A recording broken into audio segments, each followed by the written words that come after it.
Hello, and welcome to the D4 The Mighty Dave Show. And I'm your host, Dave Ball, also known as Blinston on Reddit and at Blinston1 on Twitter. And today I am joined by my co-hosts here, the panel of Daves, and we have Dave Gove and Dave Birdbag here. So how you guys doing? Well, it's been an interesting week. What with the Kings play and also Voinov situation and other such things. Um, Aside from that, it's been a busy week for me personally. I haven't watched as much hockey as past weeks, so that happens once in a while. Yeah. And how about you, Abe? How you doing? I got Matt cooked, so Yeah. I've had that happen. Or would it be James Nealed now? actually, it would be James Neal because I'm pretty sure the guy nailed me with his leg. Tell us what happened. Um, well, I was skating in the neutral zone. I went down for a puck, kind of ended up on my knee somehow, and all of a sudden a leg came just plowing through my head. I look up and James Neal is standing right there, and he says, "Yeah, take that, bitch." Skates off. Um, That's actually not what happened. To be honest with you, I couldn't even tell you the actual play. I was just, I hit the brakes in the neutral zone, so that part was true. And then next thing I remember, my head was getting plowed through. And yeah, I got up, skated 3 shifts, and I was like, this doesn't feel right, so I drove home. Ooh, drove home. Yeah, I Yeah. remember when I got a concussion playing hockey. I wasn't on my knees, but I was battling a guy for the puck, and it was just he and I I was playing defense. I was probably about 5, 7 feet in front of my own goal. And it was just the two of us, and then his teammate comes in for like no reason, and this is a non-checking league, and decides to put his shoulder into my head. Hmm. So that was fun. But yeah, I did the same thing. I like went back out there for a shift, and I was like, this doesn't feel right. Yeah. Yeah. Well, and it was, I don't know if this happened to you either, but, or, because both of you have had a concussion, right? Am I right? Yeah. Yeah. Yeah. So I don't know if this happened to you guys, but like the short-term memory loss for me happened almost instantly because when I was in the locker room and I was, um, getting dressed and everything's like it at home, I stuck my phone in my chest pocket, and within 30 seconds I was looking for it because I couldn't find it. I'd completely forgotten that it was in my. I put it in the chest pocket of my shirt. I didn't get that from my concussion playing hockey was a mild one, but I had a more serious one in high school football where I continued to play the game, and then at the end of the game I realized I didn't remember what happened in the first half at all. Yeah. So yeah, I've experienced that too. It's kind of scary. That's kind of what I happened with soccer when I was playing, and I continue playing also. So like some remember it now, but I just don't remember. I remember not remembering it at all then. If that makes sense. Yes. It I was just remember terrible. walking off the field and I was like, my dad was driving me home, or we were getting on the bus. It's Mhm. like, no idea what happened. Yeah. Well, I'm glad it wasn't serious, Dave. Yeah, I'm very Yeah, glad. I went to the. I mean, this happened last week actually, a week from today, and I went to the doctor yesterday because I went to the office to try to work, and I couldn't even make it a full 8 hours just because my headache was starting to get the best of me. So went home, went to urgent care, and doctor was just like, "Yeah, it's a mild concussion, but you should probably be resting." Hmm. Not staring at anything bright or anything. Yeah, pretty much. Just kind of sitting in a dark room. Yeah. The good news is, she said 2 weeks to not play hockey, but I'm just gonna give myself 4 just to be safe. Yeah. But right around that time, the outdoor rinks should be opening up, so I can go for my third concussion this year. Sweet. Keep your head up, Dave. Fun. Jeez. Dude, my head was up. That may have been the problem. I think the problem was I'm just guessing here but I think the guy that hit me had his head down because I don't think he saw me, Mm. and I don't think where was I going with it? I don't think he knew how to stop either. But I'm gonna Playing a guess it hockey was. league, you don't know how to stop. I mean, I was playing at a lower level But level game, still. but I mean, a lot of the guys that I play with, like some of them, have trouble stopping on. Mm-hmm. Pretty much just have trouble stopping. But yeah, so I'm gonna guess that it was a combo of both. The guy had his head down, so he didn't see me. And if he did, he could either try to avoid me, or the hit would have been less severe, possibly. Um, I don't know, but yeah, that's all I remember was hitting the brakes and oh, there goes my head. Mm. Helmet stayed on though, so that was good. Yeah. Probably been worse if you didn't have that on. Yeah, yeah. All right. Well, today we had a big trade, sort of.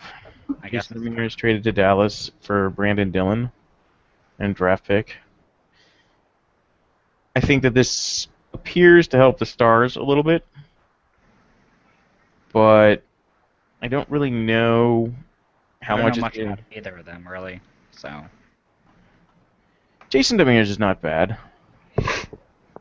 He's not. I mean, he's not a great defenseman, but I don't. I mean, considering the difficulties that Dallas has had in general on defense, Mm-hmm. I don't think there's any way he can hurt, and it's going to Yeah, be better than Sergei Gonchar was there. But I don't think anybody's covered the Sergei Gonchar trade, which happened earlier this week, I believe. Well, yeah. I mean, we can discuss that as well, but Yeah. I think that this particular trade right here, Dylan is a guy that has upside, Mm-hmm. but he isn't there yet. Whereas Demers is a proven veteran and can at least stabilize their defense a little bit more than throwing a guy out there. And Dylan going to San Jose, potentially where he can learn from other guys like Vlasic, Mm-hmm. that have been there, that are decent. Because realistically, when you look at the Stars, Trevor Daley's decent, Goligoski's okay, but I don't think I don't think you'd say that they have an elite defenseman. Whereas San Jose has a couple guys that are pretty good. Yeah, they're not great defensively, definitely. They're more of a top-heavy team with their forward group. But yeah, as you said, nothing can really hurt their defense at this point. I mean, the two of them, Jason and Brendan, they're only 2 years age difference, so they're both kind of been in the league for the same amount of time. Demers has been in for 2 years longer, it seems. So they're both young. And we'll see what happens with that. They're both about the same with the stats-wise. It looks like. I think stats are a little bit deceiving, though, when you look at the two teams and where these guys have been playing. I think that, like I said, it's just more a matter of Dallas needed somebody that's more defensively responsible, perhaps. Mm-hmm. And San Jose was willing to give up that guy in order to get somebody with potential who's younger. So I don't think it really hurts either team and potentially helps both in the long run. Yeah. But obviously it's not as big a trade as the other one you were talking about earlier, where we had Sergei Gonchar go from the Stars to Montreal. Mm-hmm. Who was he traded for? He's traded for... Oh, shit. How did I forget his name already? Travis Moen. Thank you. Did I say the last name Moen? Yep. M-O-E-N? Okay. Yeah. From what it seemed like, the Canadians were cheering that Moen is gone, and the Stars were cheering that Gonchar was gone. So it was kind of just a trade of we don't want you anymore, it seems like. Gonchar's been working out pretty well in Montreal too, I think. Yeah, actually, Ari and I talked about this trade last week, but I think it's shown so far. Gonchar, I think, has been on the ice for 4 or 5 goals already for Montreal. Mm. So he's definitely helped pick up their offense and improve their power play, giving them a second quarterback on the power play. So that's what they were looking for, and it seems like that's what they got. I haven't really seen any difference in Dallas so far with Moen, but that doesn't mean that he doesn't still have potential in time. But I honestly, I don't really think he has very much potential. I think this is really just a salary cap / move an old guy, Two teams helping each other in different situations, and I I felt like all of the potential for this trade this year would come from Gonchar being in Montreal. Hmm. He definitely seems like he has kind of the most to prove out of the two of them. I mean, being with 40 years old, he kind of has to prove that he's not just the waste of space that Dallas kind of thought he was. At least the fans thought he was. Well, he was a waste of space, let's be honest. I think who was it that said it? I think it was Amber when she was on the Wooden Ball show. She said Sergei Gonchar was there just to translate for Kushkin. I think that's who it was. They're like, Nichushkin's going to be out for 4 months, so he doesn't need a translator for now. There was another trade yesterday. Rene Bourque, who cleared waivers after being sent down by Montreal, was traded to the Anaheim Ducks for Brian Allen. In a move that, once again, I think both GMs said, you know what, maybe a different change of scenery will help this player. Because I don't really think that Allen's a great defenseman, having watched him plenty of times out here. Mm-hmm. I think the Ducks in this situation got a guy with more potential, but Allen's a free agent at the end of this year, so if he doesn't work out for Montreal, he's gone. Whereas Rene Bourque still has another, I think, 3 to 3.5 hit for another season after this. So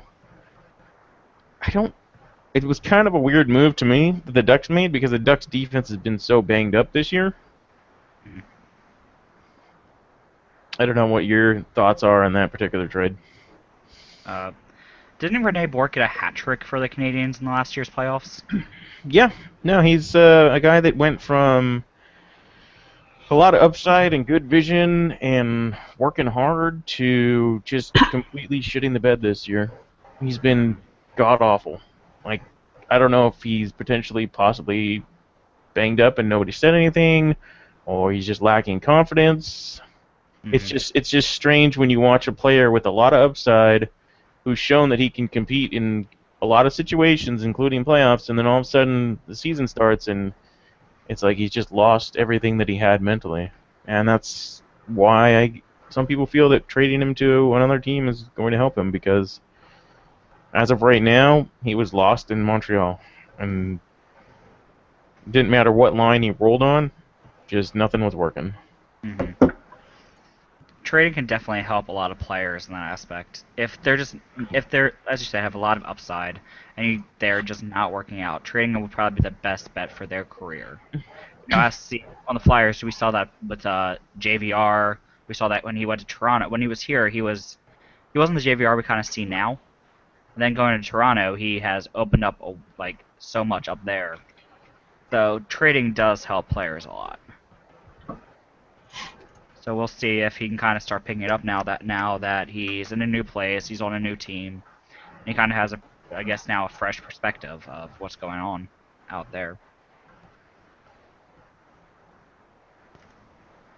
Do you have any other thoughts, Abe, on it? Hmm? Do you have any thoughts on the trade? Oh. Brian Allen? Nope. No? Okay.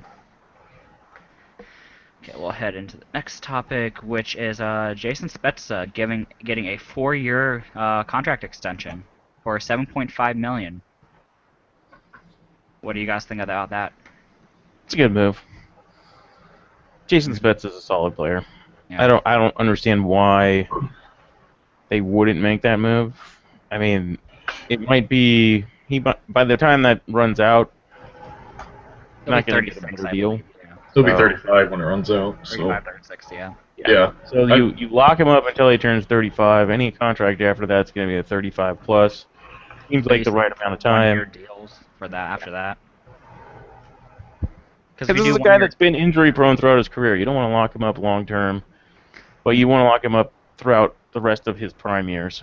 And it just seems like a good move, and he's fitting in well.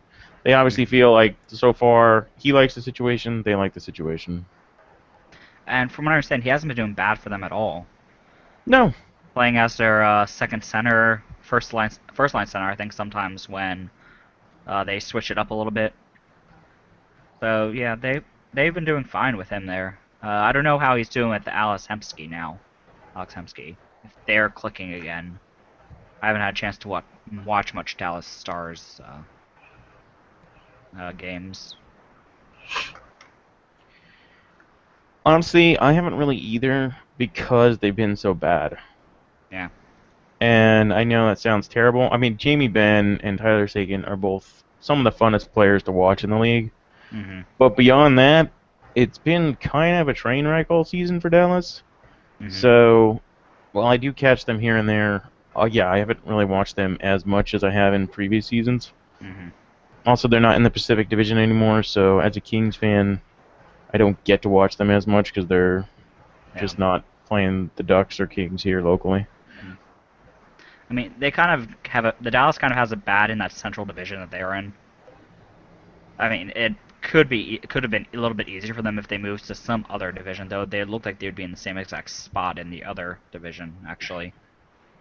But they're not having an easy time in that stacked Central Division. Yeah, we're not really having fun either. Yeah, you guys aren't doing as bad. You're just behind in the. You could if you win one game, you move up to third place. Yeah. Yeah. So you guys aren't doing bad. We stole a game against Philly the other night. Yeah, you did. Darcy Kemper.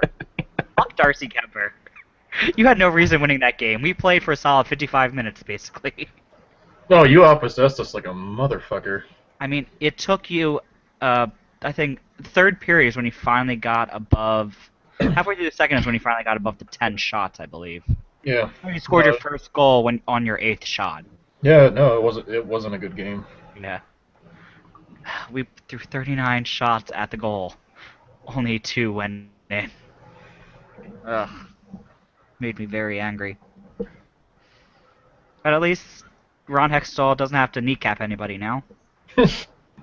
Because I guess we'll talk about this now. Ron Hextall went into the Flyers, Locker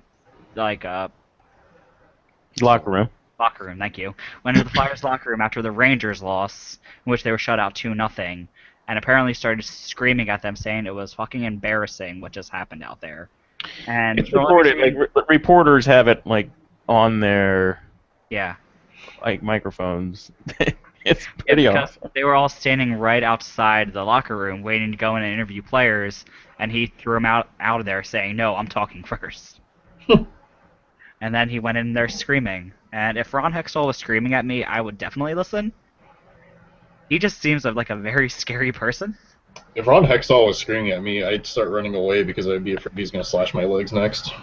Yeah, I was joking around saying he probably walked in there very calmly with a hockey, like a goal stick, and just walked in there and just said, "If you do better or else," and everyone would know what he can do with a goal stick. Yeah, that guy is crazy. But he's crazy. The thing is, when he's not angry, he's so calm and nice, and yeah, and he just something inside his brain flips. He is a typical goalie where he just goes and he's just crazy. Goalies are crazy. Yeah. I love goalies. Mm-hmm. Speaking of goalies this week, Sharks brought in a rookie, Troy Grosnick, who made 45 saves to shut out the Hurricanes in his first game. Mm. I mean, it's against the Hurricanes, so it's kind of eh. It's still 45 saves in your first NHL game. For a shutout. And then his dad was crying in the stands. Yeah, I saw that. Probably the best hockey moment of the week. I'm surprised that wasn't our hockey banner. What's it called? The picture in the sidebar. Yeah, I don't know how much Sharks fans would have enjoyed a picture of a Shark fan crying, though. Considering what happened with Toronto, with Buffalo. Yeah. So another of the biggest stories this week was Jack Johnson filing for bankruptcy after his parents have basically spent all his money or taken out loans against his paychecks to the point where some of the loans that he was taking out were 24% APR. just astronomical for no reason other than his parents were wasting all of his money. He's now cut off ties with his family, as far as the last I heard, which is a really sad situation. But still, it's something he needed to do. It is. It's just... I don't get how parents could do that. Like, honestly. Yeah, I mean, you see it a lot in... Not as much... I mean, you see it a lot, not so much in hockey, but in other sports. Mm-hmm. I mean, you do definitely have guys that have gone bankrupt in hockey, but there is traditionally a sport where a lot of athletes come from more well-to-do families because it's an expensive sport to play. So generally, the athletes coming up through hockey have a better understanding of finances, whereas in, say, football or basketball, a lot of guys go from poverty to overnight being rich and they don't know how to handle the money. Mm-hmm. In hockey, it's not just that, but you have a longer career a lot of times in hockey or even baseball because you can play minor leagues or you can play in Europe or things like that. There's more options than a football or basketball. Although there's developmental league in basketball now, but a lot of guys don't take that kind of route. Mm-hmm. So this is rare to see for a guy in the middle of his career, though. A lot of times you'll see these athletes in other sports or even in hockey, they go bankrupt after they retire. You don't see it like when they're in the middle of their career. But I don't want to say I feel like an asshole saying this, but I called this out with some other Kings fans when he signed his contract with the Kings a few years ago, because I remember he had let go of his agent and decided to sign a contract on his own with the Kings. And I said, that sounds like a terrible idea. There's a reason why somebody is an agent.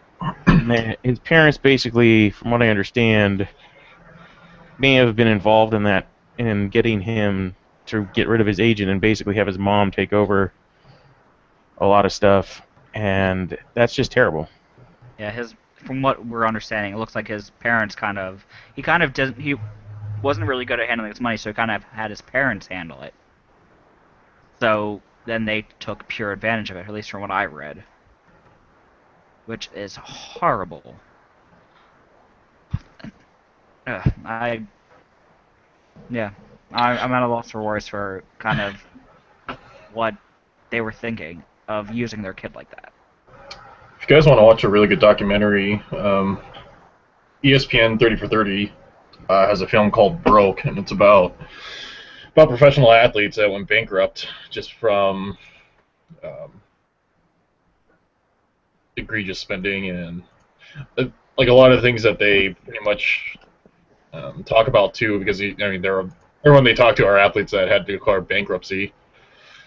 One of the things that they also talked about, I know, like when you won the lottery, a lot of people say, you're going to have a lot of people coming out of the woodwork to ask you for money. Well, it's just pretty much the same thing from what I gathered from them with their experience with signing their contracts. So I believe it's on Netflix still. If not, go sailing to try to find it. But I'll always love the 30 for 30 series that ESPN does because they're just so well done. It is still on Netflix, by the way. Oh, there we go. Looking it up. Thank you. Yeah. I was going to say something, now I forget what it was. So, never mind that. We don't seem to have any questions yet. For our listeners, if you want to start sending us questions we can answer, we would appreciate it.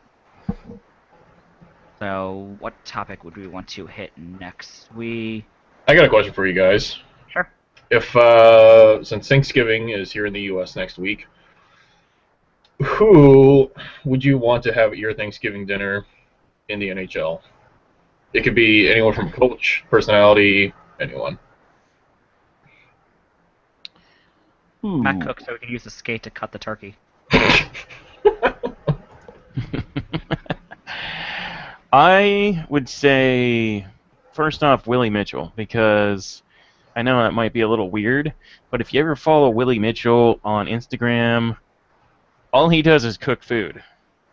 He's a total foodie, so I definitely need to have Willie Mitchell there because I know that he would make some bomb-ass food.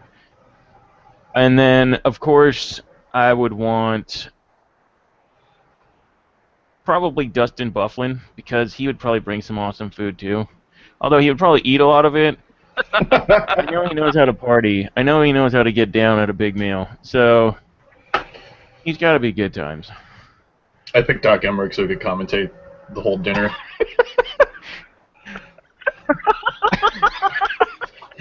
How would that go exactly? I can't even do it now. No, it'd be great. It'd be great. I'd obviously give him food so he could eat because I'm not a dick, despite popular belief. But it'd be great. I'd tell him, just keep on people that are actually like putting food in their mouths, so he could be like, he let it for the shot and he put it in. Yeah, I could be like, oh, he's really eyeing those mashed potatoes over there, and he takes his fork with a drive. He could key out on my 4-year-old nephew trying to eat, and or like even my 3-year-old nephew would just be like, Sam with the turkey in his hands, he's going in, and it would not go. I think that'd be hysterical. You know those Bud Light commercials, Down for Whatever, where they kind of put you in a situation like that. That's what I would hope for if I had a Bud Light moment, was I'd be there and there's Doc Emmerich calling me eating chicken wings or something. He was up for anything. Yeah. I think Doc Emmerich has used the phrase "forks it," so yeah, he used "knifes it." Knifes it, forks it. Every phrase you could think of, he's probably used at least once. Yeah. I mean, there's other goes through a lot terms too, like squashed or. Helter Skelter, I know is a popular one for him. Goalie paraphernalia. My favorite of his was when he went woo. It was when Flyers were playing the Penguins and Chris Letang was taking it by the goal, and one of our players went in to poke it away, and he almost did it, and Doc Emmerich made that noise, and it was hilarious because the puck almost went into the net. I think my favorite call was probably Jack Edwards. And I mean, if you look it up on YouTube, you can pretty much find it in a best of Jack Edwards videos because there's tons of them out there. I can't remember who they were playing, but the puck got lost, and he just started babbling just utter nonsense. It's just I don't know where the puck is. That's awesome. It's hilarious. So, Dave, I know that you've lived in Arizona. Mm-hmm. This week, Arizona State announced that they're going to be launching their Division I ice hockey program. I did see that, and I think that's great. I think it's fantastic. I think for a long time growing up here, it was frustrating to try to watch the NCAA or just get coverage in general because we have no Division I programs in the Pac-12. So this is fantastic. I know that there's a lot of club teams that play out here. And actually, I had a friend of mine play. He's from Edmonton originally, but he played for San Diego State's hockey team.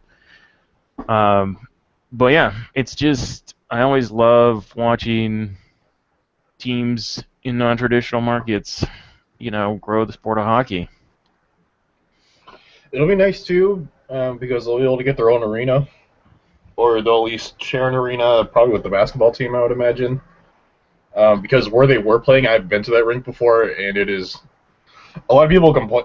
A lot of people will complain about Edmonton just because it's kind of dim, I guess, or at least that's my complaint with it. It just seems really dark compared to other barns in the NHL. The barn that they play in is just it. To me, when I went there, is like the Oiler barn. It was really dark in there. I was like, good lord, how can they even play in here? But no, that'll be good because I mean, there's 59 D1 teams right now. This will round us out at 60, and also too, this will mean that hopefully that we get some Pac-12 growth. And what I'd actually really like to see would be, excuse me, I'd actually like to see a Frozen Four out in Arizona. I've been to, I think, the last Frozen 4 that was on the West Coast, which was 1999. I was gonna say that was the late '90s, I think.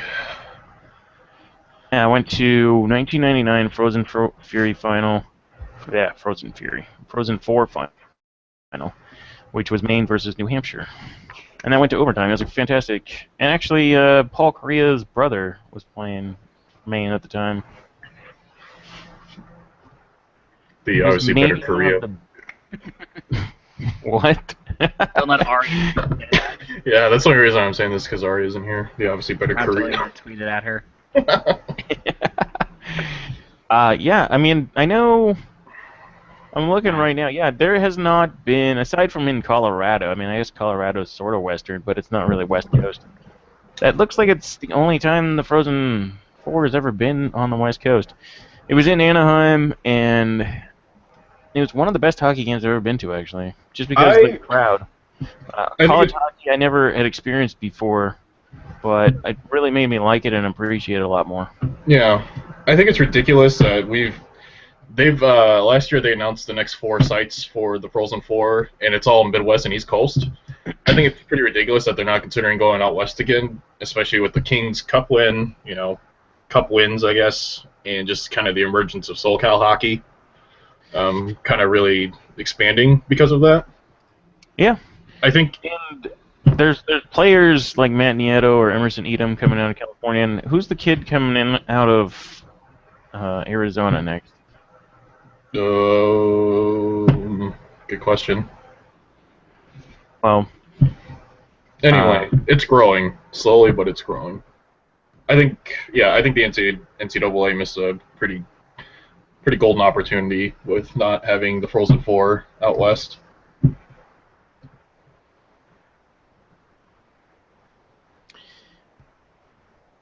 I remember it was hosted by the University of Alaska, which was a little bit weird, but like, who does Alaska even play if they're that far away?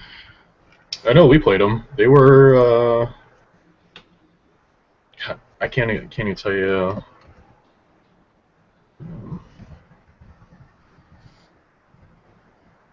But the guy I'm thinking of is Austin Matthews.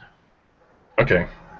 And Austin Matthews is from Arizona, and he's part of USA Hockey, and he's projected to be a guy that's probably going to end up being drafted fairly high. Let me see what classes. He's a 2016 draft.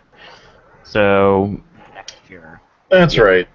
The reason we played Alaska was because they were in the WCHA, which the Gophers used to be in. How do you feel the NCAA hockey right now is shaping up? Do you feel that it's improving itself with the realignment it had the last couple of years? With the big realignment, for the growth of the game, yes, I think that's good. I personally wasn't a fan of it because the WCHA at the time was probably the best conference in college hockey. You had North Dakota, St. Cloud State, Minnesota State, Minnesota in there, obviously Wisconsin, and those teams were pretty much the teams that would consistently make the NCAA tournament. Sorry, not sorry about that, by the way. Yeah. So, yeah, I mean, I think it's great that Penn State got a program just for the growth of the game, too, especially with the Big Ten Network airing games. So for the growth of college hockey, yeah, it was a good thing, but I'm still kind of bitter, especially, too, because we don't play North Dakota until 2017, I think, which is ridiculous. Oh, yeah. You don't play them for 3 years? Yeah. Unless you meet in the playoffs. Right. Part of the reason that's ridiculous, because that's one of the best rivalries. Yeah, well, it's a conference scheduling issue. It's also the reason we didn't. I think a couple of years ago they were going through an issue with their logo because they used the Sioux head, and they were known as the North Dakota Fighting Sioux. Which they still should be. I mean, yeah, I agree. I can understand why people find it offensive, but that's a different conversation. So when they were having this big hubbub, Don Lucia, our coach, was just like, I think it was also our athletic director as well. I can't remember, but they just said, with them going through this and this big controversy, we really don't want to face them right now until they get this sorted out. Hmm.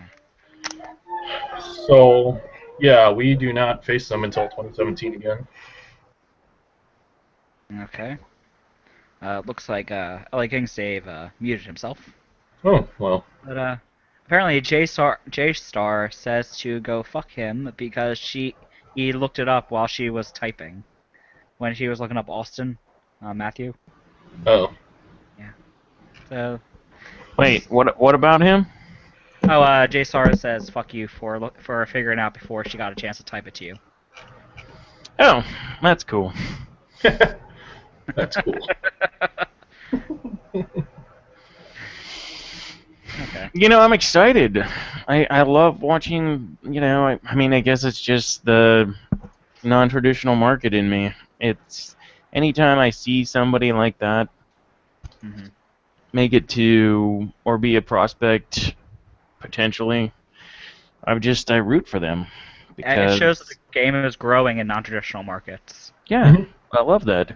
I definitely love seeing And when the players people like from traditional markets or Canada are always like, the game shouldn't be in Florida or shouldn't be in California. I hate those people. how you grow the game. I want to punch them in the face. Is that okay? Violence is not the answer. Violence is totally the answer when it calls for it.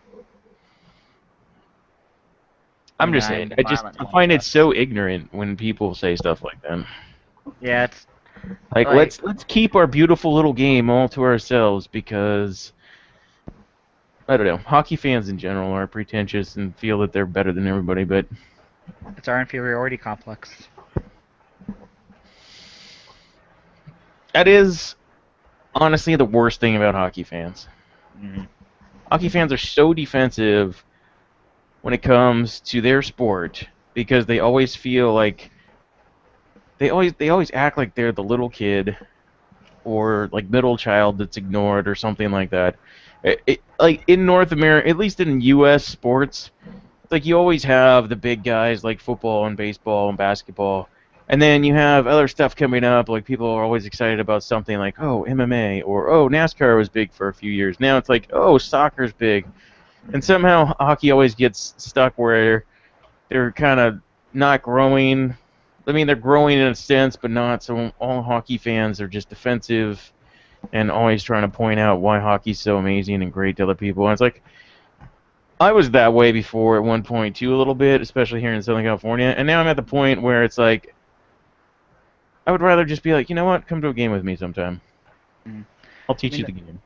The reason that it's so hard for, I guess, hockey to kind of grow an aspect compared to, everyone talking about MMA or NASCAR is hockey is like really hard to just go outside and play.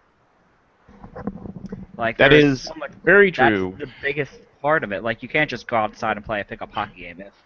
There's so much stuff you have to buy. Like with basketball, there's always a park with basketball hoops down the street. You just get a ball and you go. Baseball, you just get a ball and a bat and you're good. Soccer, you have a ball. Football, you can play, tackle football without any pads. You just need some type of ball. Yeah, But careful with that, though, because I hockey, broke my collarbone doing that. yeah, Well, you can play flag football. Yeah. and young kids don't play flag football. That's true. I But knocked like a kid compared too to that playing flag all the football. sports, hockey is the hardest to play because you need sticks, you need an open space, you need a ball, you need nets. Well, you don't really need nets. I guess you can just put like shoes down or something. Still, That's really lame, though. Nobody likes that. You have to Hey, have at that's least how they used to do it back in the day. but everyone wants to do the water bottle pop goals. That's Yeah. true. That's I personally remember I had no net, and I took metal shop in high school, so I built my own net. I was so proud of that net. why. And then I let one of the local rinks borrow it Mm. because they didn't normally. It wasn't actually the hockey rink I played in, but one of my friends that I played hockey with was like, "Hey, this other rink needs a net," and then I never got it back. I was like, "What the fuck, dude?" He's like, "Oh, yeah, I don't know what happened." He's like, we left it there, and then I went to get it back, and like nobody knew where it went. I'd never been more pissed in my life. I spent so much time building that thing and welding it together. And found it. What's that? Should have just walked down and found it. I didn't. There was no, like, they didn't have it at the rink. They said that they didn't know where it was. I was like, No, somebody must have just, I guess. okay. If you talk to the pond hockey purists out here, they'll tell you that nets are unnecessary.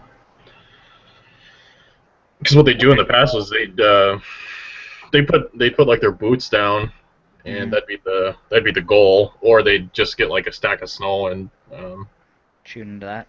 yeah.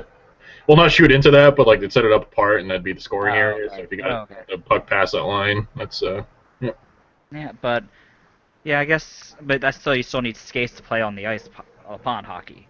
yeah. You can't just. Almost everyone else parts of the United States doesn't have to deal with that. I know we don't. If we have ponds freeze over, they're probably like a quarter of an inch thick, and you don't want to step on them, or else you'll like fall into it. Yeah. There's also broom ball. Yeah, I love playing broom ball. Broke my collarbone doing that. I almost got a concussion again from a It different is sport. it is dangerous. Yeah, I ended up falling so much. I said, "Fuck it, I'm playing goalie." And then I played amazingly as goalie. That's because nobody can hit anything in broom ball. Oh no, we had like 3 actual hockey players on the other team facing us. So they're like doing all their things. I'm like, oh shit, I'm gonna lose. I almost stopped every single ball that came to me. But they had 3 hockey players on the team, so I was kind of left out to dry. Literally, all my teammates didn't really play defense. So I was saving everything and almost dying. Then someone took a broom ball paddle to the face and we stopped playing. It's fantastic. Yeah.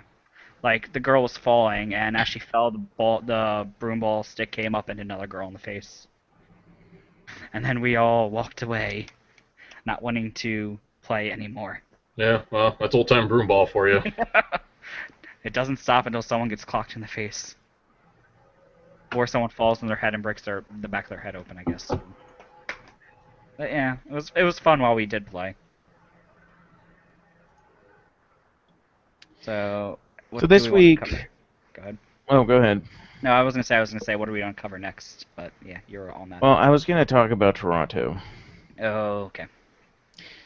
This last week, well, at least since our last show, Mm. Toronto lost 6-2 and 9-2. How? I didn't think How as a professional team do you let this happen? Especially since the first game was against Buffalo. You forgot to cover that. Yes, the worst team in the league. You lose 6-2 to the worst team in the league. That was at home too, right? Or am I No, it was at Buffalo. Okay. That's It was the Buffalo. Nashville game was at home though, 9-2. Yeah. I mean, Buffalo has always had Toronto's number, so you had that factor into it. But still, they're the worst team in the league. You think you could have had some type of goal support for their goaltenders? I imagine their confidence in the locker room is just shot. Mm-hmm. And do you think this is going to kind of be the next time Randy Carlyle, the team messes up? Do you think Randy Carlyle is going to go? No. I'm kind of shocked they stuck with him, but we'll see. I don't think they wouldn't have fired him after these 2 things. I think this was going to be. I just meant more in the off season, because when the off season rolled around, I honestly expected him to be gone completely. Many people did, but did they resign him to a contract extension this year? No. I thought that was this year they sent him to a contract extension. Look that up. Let's find out. Yeah, I'm looking that up right now. May 8th, 2014. Toronto Maple Leaf coach Randy Carlyle received a 2-year contract extension in Well, May. fuck you guys. Like, I guess they don't want to fire him the same year he signs a 2-year contract extension. So they might hold it off for the rest of this year then. I wonder if that was Shanahan's doing too. It was. Yeah. I mean, I guess I could see why they'd want to keep him, because the whole system's pretty much going to change from basically what they've done. So, Mm-hmm. Plus, too, it's like who you gonna hire. I mean, coaching market is pretty sparse. Yeah, who is out there right now? Just I Tortorella. mean, That the only big name was Tortorella, I think, out there right now, He's not yeah. gonna work there. and He's Dan not. Bylsma. I forgot about Bilesma. Yeah, He's still out there, right? He didn't take an yeah, assistant. he Yeah. hasn't. Yeah, he's enjoying unemployment right now. Like I think those are the only two bigger name coaches that are out there. But you're right. Torts would never go to Toronto. That would be hilarious if he did, but he would never go to Toronto. I think he's pretty much done in the NHL now after what happened in Vancouver.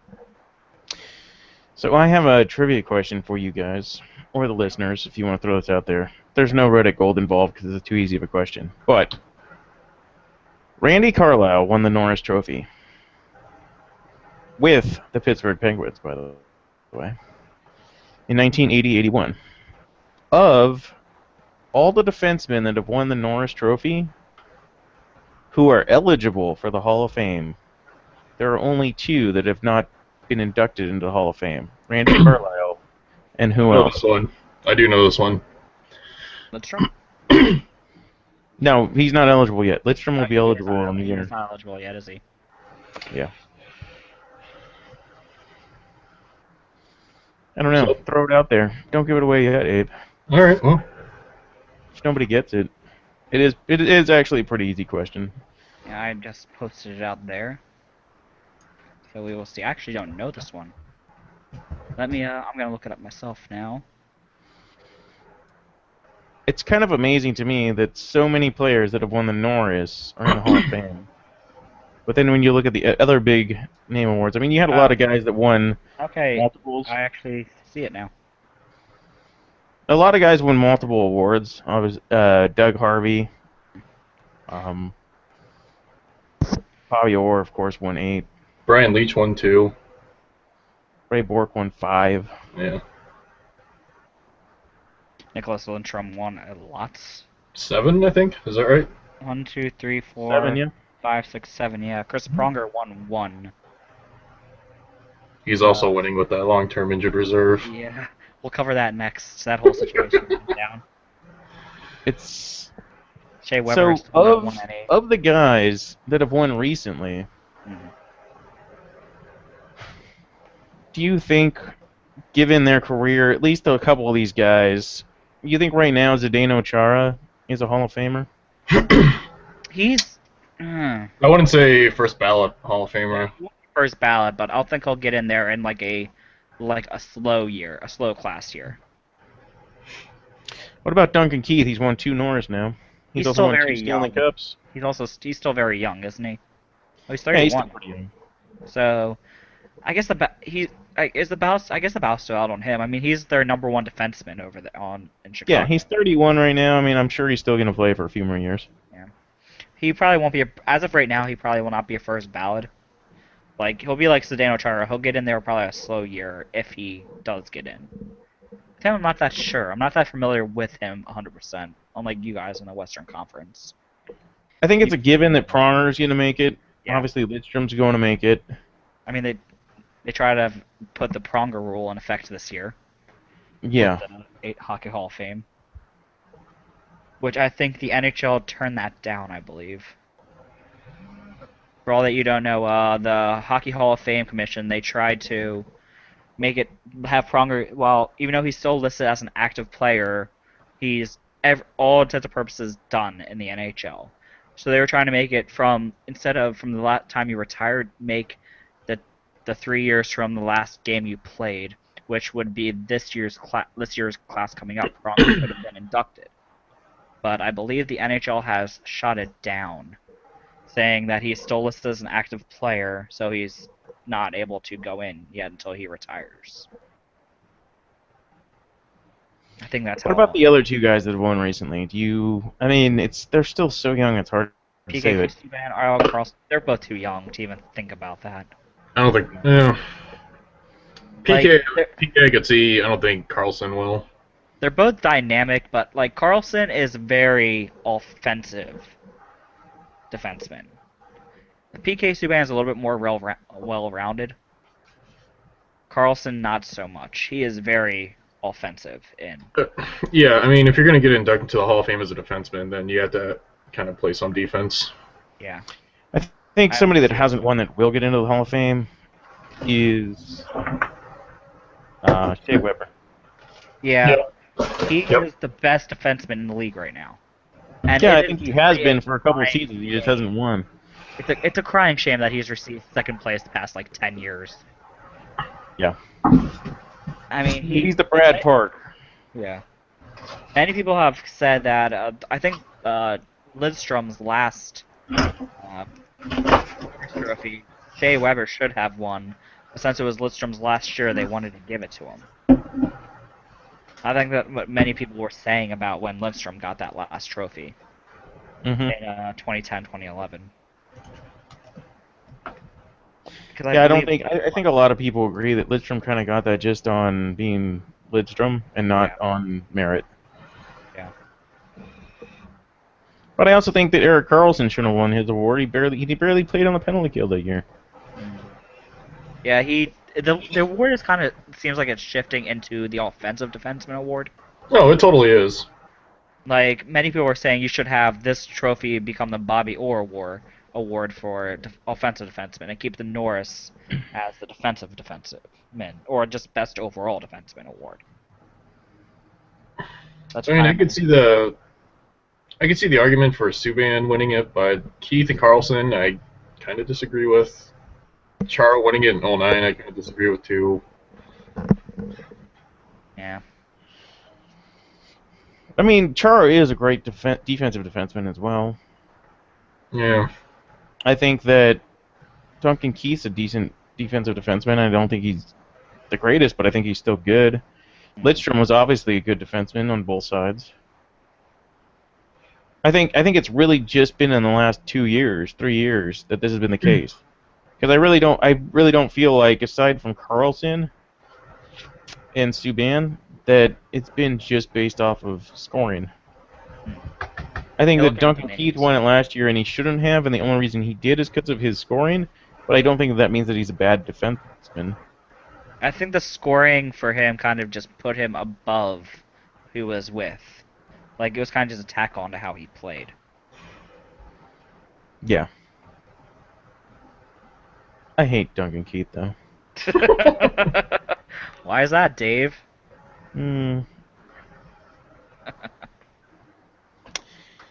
He kind of made Jeff Carter look ugly.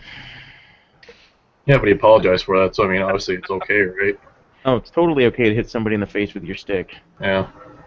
Yeah, You know, it's a love tap. I'll allow it. Sure, people on the ice all the time, but I tell them sorry right afterwards, so it's all good. Yeah. Can't hate a guy that says sorry. Yeah. Thank you, He was Canada. just trying to get Jeff Carter's attention, he said. He wasn't answering to his name, so I put a stick in his face. Well, no, it wasn't the quote that he meant to hit him in the legs, but the stick kind of got away from him or something. Wasn't that it? Whatever. He still hit him in the face. He hit him in the face. In the face. Do we have anybody with answers to No. trivia question? It's stumping people, apparently. Oh, you know what? I actually got the question wrong. I listened to it wrong. Never mind. I guess we'll just give the answer away because no one's answering. Is it? Yeah, if Abe wants to put it out there. No, because I'm pretty sure I got it wrong. Is it Doug Wilson? Who did you think it was? For some reason, I thought it was Phil Housley because I thought you said of defensemen that haven't won the Norris, who also hasn't, but... No, who has won the Norris but isn't in the Hall of Fame. It's very Yeah, easy. so I got it wrong. Just go No, to Phil Housley never won the Norris. Yeah, But he's I heard also it not in the wrong. Hall of Fame. But, yeah, he's eligible, though. Yeah, I'm concussed, so give me a break. Yeah, just go into the James Norris Memorial Trophy Wikipedia page. It has it very color coordinated. Randy Carlyle and Doug Wilson, who won it back to back, have both not been elected in the Hall of Fame. Well, there we go. Now, I want my Reddit gold. I answered it. Yeah, but I'm Dave. So, So am I. yeah. That is not how this works. got pulled beating Dave over me.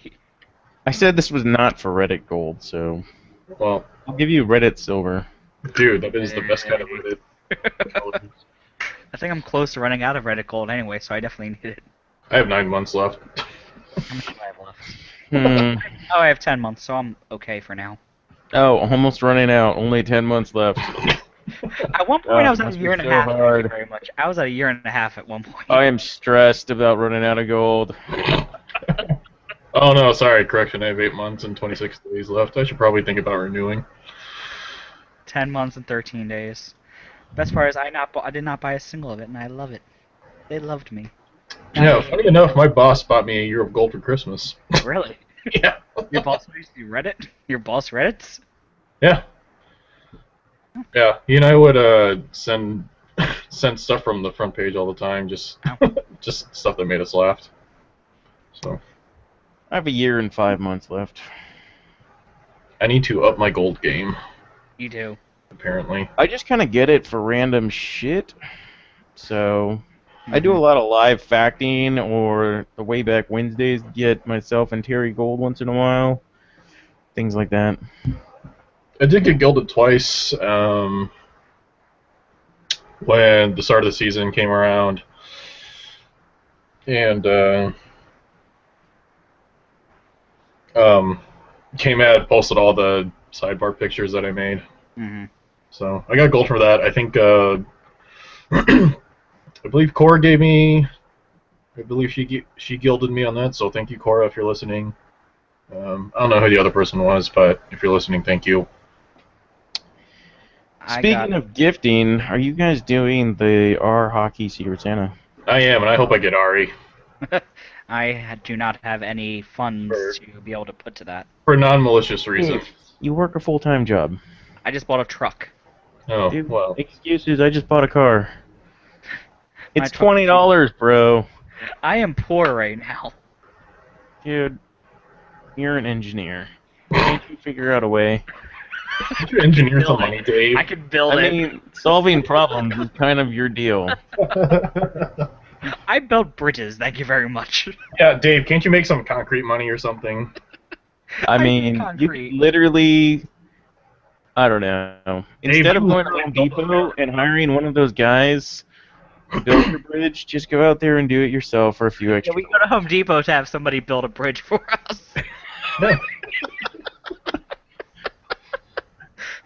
That's exactly what my job does. Holy crap, wow. So the Gophers are playing the U.S. National Development Team, the under-18 team, and they are currently tied 2-2. It is terrible. I guess we'll do a score check. Sorry. Anyway, Islanders are currently beating Pittsburgh 4-3 with 15 left in the third, and Boston with 15 left in the third also 2-1. Speaking of national teams playing against amateurs, did you guys see that the Russians won the Super Series? Yeah. Lockyer was talking about that. I think that's kind of cool. Now, like, no offense to Canada, but I do like to see the game grow internationally, and I think that's big for Russia. So, Yeah. yes, I know that it was against multiple different, divisions within junior hockey, but still, good showing. I think it was a good showing from both sides. I mean, a lot of the games were just decent games, going to shootouts or other things like that. And if we watched I did not watch all of them, but I did watch 3 or 4 of those games. I've been trying to get more into junior hockey this year because it's not something that I've followed much throughout my time as a fan of hockey, but it's it's cool to watch kids play because you never know what's going to happen. It's kind of like watching college sports in general. You gotta love it. I was actually going to ask. and what's that? I was actually going to ask before we went to the score update. What do you guys? Well, since LA, Dave and I are signed up for the Secret Santa thing. Dave, what are you hoping to get out of Secret Santa? What am I hoping to get? Yeah. Like I don't. I don't really have high expectations. I've been doing the Reddit Gifts Secret Santa since the first year, Mm-hmm. and it's really a mixed bag of both good and bad. I find that if this is your first time doing it, or you've only done it once or twice and you didn't have the greatest experience, I find that the best way to do it is to be extremely descriptive in what you want, and that way there's basically no questions. And I kind of leave it up a little bit. Like I say that I don't want like any posters, or I wouldn't want any, not anything that I like hung up. Like I just don't, like it just clutters my walls kind of thing. So I make that clear. So pretty much anything that's apparel I love, as far as shirts. I don't really like hats. I usually tell people that too, because it's a lot of sports hats are terrible. And I don't like. So I just make it very clear when I'm going into this. So yeah, I usually hope for shirts or something else that's unique. I got socks last year, which I was like, sweet. I didn't even know that they made King socks. It was pretty cool. Actually, I got 2 pairs of King socks last year, so that was cool. And yeah, I just usually apparel or books about hockey is what I like the most. But I would take anything. Actually, the coolest thing that I got last year was somebody cross-stitched an LA Kings Mega Man Wow. That's for actually me, really cool. which I actually have on my desk at work. That's actually Pretty really awesome. cool. So I don't know. What are you hoping for? I don't know. As long Have as you it's not a have you dildo, I done think it'll be Secret Santa fine. before? You should totally ask for a dildo. I'm not gonna ask for a dildo. No. Hey, hey, what's the question, Dave? Have you done Secret Santa before? I did the Reddit one. I did the Reddit one last year. Okay. And I actually had, We both are in the Guinness Book of World Records. Way to go, Dave. well, no, sorry, the R hockey one. Did I say Reddit? I meant R hockey. Oh, You're no you longer are part not. of the I actually have a Book of World certificate Records. in the Guinness Book of World Records. You're right. Yeah, so I did the R hockey one last year, and that was actually fun. Cassie and I ended up having each other, so we basically swapped Yeah. gifts. I forgot where I was going with this. Anyway, I actually did What do sign you up for the want? Reddit. I mean, do you have anything in mind? Not You have to really. assume that people aren't going to spend more than $20 to $30. Like, Yeah, honestly, at this point, like I'm like if they got me like a puck or something that is just like a Minnesota Wild puck, I'd be ecstatic for. 2 years ago on the Reddit gifts one, I had a guy buy me tickets to an LA Kings preseason game, Wow. which was Ducks versus Kings preseason game. I was like, wow, that's the coolest thing anybody's ever bought me. But then there was the lockout, so they canceled that game. And I was like, I don't want to be a dick, dude, and I know that you went to this, but like I had to like track down who did it for me, because I was like, man, like it's not just that I care about getting a gift, because I really don't, but you also just lost out on money on this, so you want to get a refund. So he was like, oh man, that's cool, thanks for letting me know. So he got a refund on his tickets, and then he's like, here, and he bought me a year of Netflix. I was like, oh wow. So yeah, sometimes people come through in a big way. So that was really cool. And obviously we've all seen, like Bill Gates doing it or other things like that on the Reddit gifts one. So you never Yeah. know who's going to do these, or, sometimes people really go out of their way. Like I said, the person that like actually cross-stitched that for me, I mean, I don't know how long that took, but that was awesome. Like, it wasn't like the most expensive gift ever, but it's still one of my favorites because it just Put a lot of sits time on my into it. desk and it's unique. Yeah, I signed up for the Reddit Gifts actual Secret Santa this year. I wanted to do it last year, but I was just like, I'm the whole thing. I don't like a lot of people knowing. I don't like putting my address out to people like that. That's just I don't- weird. I don't care. I just give them my work address. I guess I could do that too, but I don't know how much my office would appreciate that. My office doesn't care. We get so much stuff shipped to us anyway for work. That's just like, oh, here's a package for you. I Yeah. guess it depends, like how often. Like we get stuff shipped to us every day, so We don't get stuff shipped to us often, but if we do, it's like within our company. So nothing comes from outside. I suppose I could probably get a. Plus, I would be scared with what it would send me if I send Yeah. it to work. Yeah, that's That's- kind of what I was thinking too. Because I know my the team I work for, they're big on Reddit, and they have a subreddit and stuff to kind of keep updated with all the people on there. So getting a package shipped to the office, I know wouldn't be a big deal, but knowing my luck, it probably would be like a Bunch of dildos. a bunch of dildos. It'd be like, oh yeah, no, you're in the Reddit gifts thing. Yeah, open it up. Let's see what you got. Open it up. There's a bunch of dildos. Just like, oh, so that's what our intern's into, huh?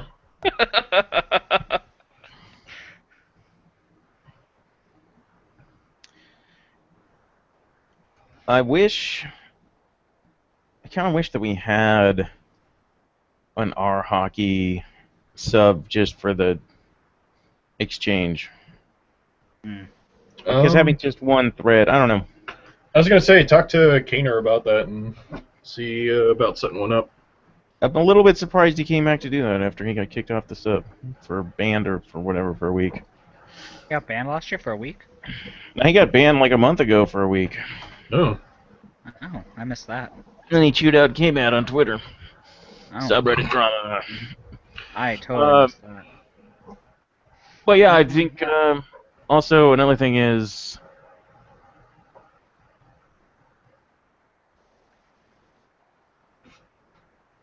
Hello? Hello? Am I by myself? Oh, He Dave's still muted here. himself. Oh, well. Well, Ari just replied back to you saying that Steve Korea is the best Korea. Wow, I see how it is. Nope, sorry. Sorry, not sorry, Ari.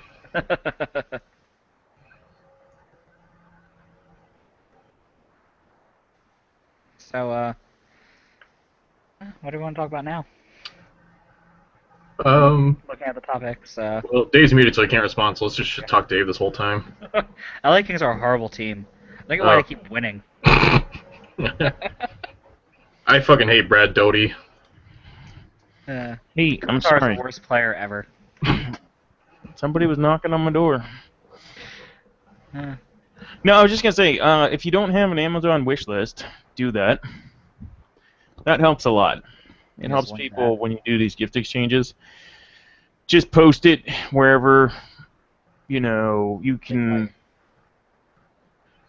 Just, or at least, it's kind of hard to. I mean, you don't have to post any of your information on the public wish list. It'll tell you, like, somebody's name will be like David G or something, but that doesn't mean that your other information is going to be out there publicly. But you can have a wish list, and then people can just go off of that and be like, oh, this is their taste. So yeah, wish lists help a lot. I think probably one of the craziest gifts I've seen, given in the Reddit Secret Santa, was a couple of years ago. Somebody gave someone a gaming PC, oh, like a full Santa. Yeah, it was like an $800 rig. So Wow. $800 rig too, I think. So I mean, it wasn't cheap. It's amazing how generous some people get. Yeah, it's crazy. That was probably Bill Gates. I hung out for a little while in Random Acts of Amazon, which is a subreddit. It's kind of like Random Acts of Pizza. Where people just send you pizza. Yeah, where people will just randomly send pizza. But Random Acts of Amazon is like the sub where people just like exchanging gifts with each other. And it could literally be like the stupidest stuff. Like they have, like everybody has different wish lists. And some of them are like sub $10 wish lists. So it's like, you know what? I just like this person, so I'm going to send them like a $3 gift card or something. You're like, it's just like the stupidest stuff ever. But some of them, there was a guy a couple years ago when I was on there who bought like 10 people a Nintendo DS. Wow. Or just stuff like that. And like he was just known for this. Like he would post like once a month. Like I don't know what he did. Nobody really knew much about him. But like people would buy him stuff occasionally. He'd hang out on the sub. I haven't really been in there much in the last year, but yeah, like every month he'd just be like, "Oh, you know what, guys? I'm going on a gifting spree," and people would have to do stuff for this though. So, Yeah, no, it's just basically crazy. going Like some hammer. people just love that. Like he'd be like, all right, and the thing is, like the stuff you have to do for it usually aren't hard. It's like, all right, we're gonna have a scavenger hunt on the internet. You need to find this and this and this, or you need to take pictures of this and this and this in real life, and whoever were the first 10 people to do it get this. Or it would be like just stupid stuff like, tell me a great story. Like make up a great story, make it 500 words, whichever stories I like the most. Nintendo DS.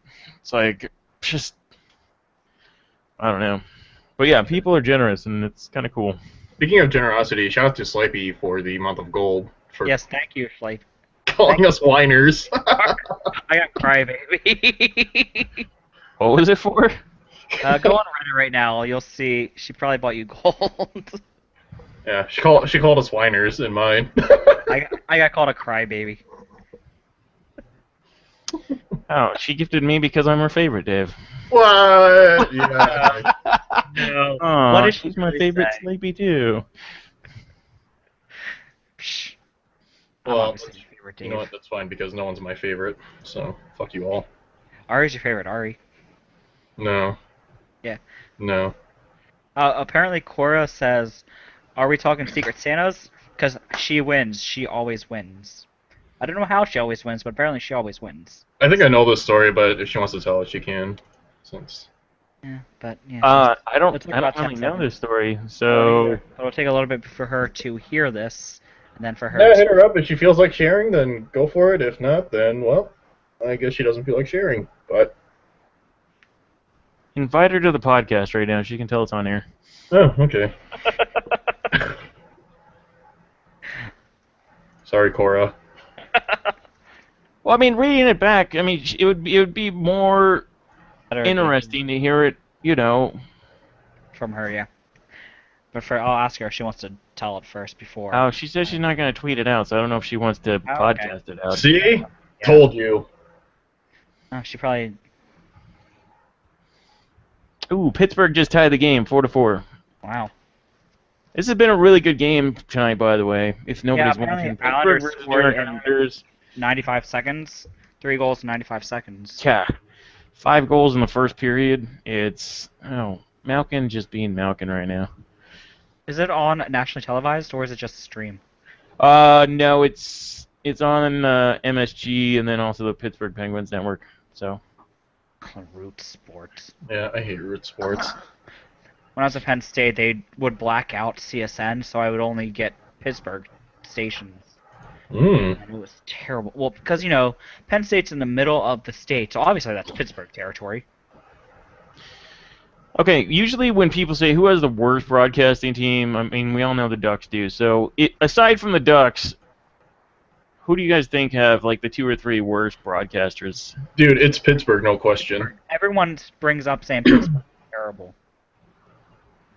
I realize that I've said this before. I realize that there's, excuse me, some homerism involved when you're the home team broadcast. Obviously, like the Wild are pretty bad at it too, but those guys take it to a whole new level.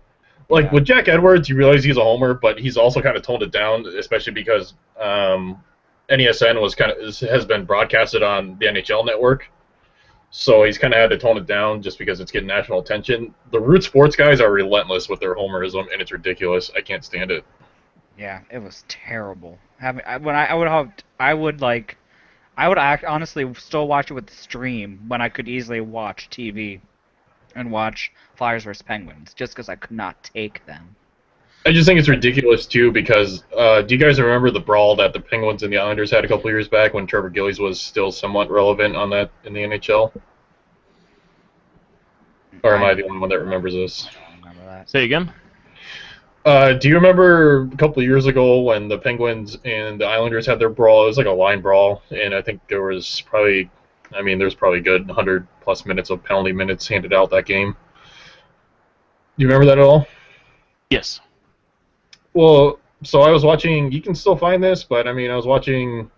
If I remember right, they called Trevor Gillies a thug, a bunch of other stuff too, saying that the Islanders were a bunch of goons, completely ignoring the fact that Matt Cook was on that team at the time and was pretty much at the peak of his assholeness. So, yeah, I don't really like those guys. I also don't like Lemieux because after that situation too, he spoke out against the NHL and said that he didn't like Oh, He didn't I like the remember this punishment now. that was dealt out to the Islanders and didn't think it was I very fair. remember this now. Yeah. Yeah. I remember that because everyone was basically up in arms against Lemieux. Yeah, he employed Matt Cook. Like, really? You're gonna Because go they and were complain saying against he the Islanders, employed- and you have the dirtiest player in the league on your team right now.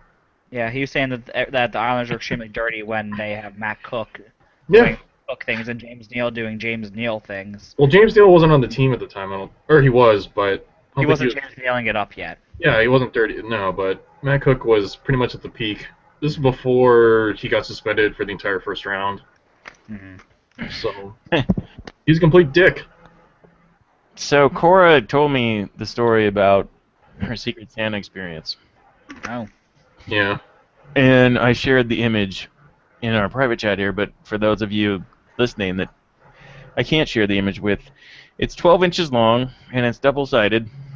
I remember her telling us about this. And basically, the reasoning that she got this was because she's a female, according to her giftie. So I don't know who sent it to her, but obviously they're a winner in life. But it makes for a really great story, at least. I do admire the packing. I mean, at least it was protected. I mean, it's going to take a pounding anyway, so why do they even...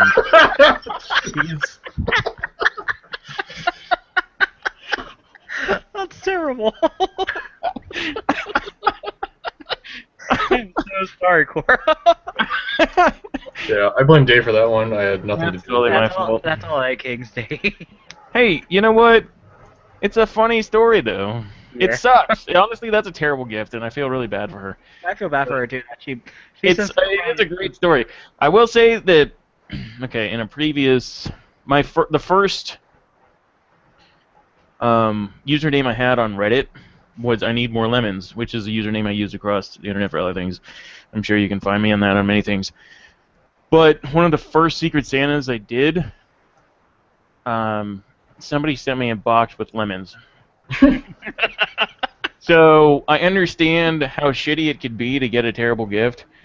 They That's sent me lemons, and then they're like, "Oh, you're a hockey fan," and so they sent me a plush Columbus Blue Jackets bear. I was like, I'm not even a Columbus fan, and they sent that and lemons, and I was like, what? So yeah, I mean, I have had a terrible experience once with that, but aside from that, I would say that pretty much every experience I've had on Secret Santa has been pretty good. If I get a bunch of hot dogs, I'm going to be very...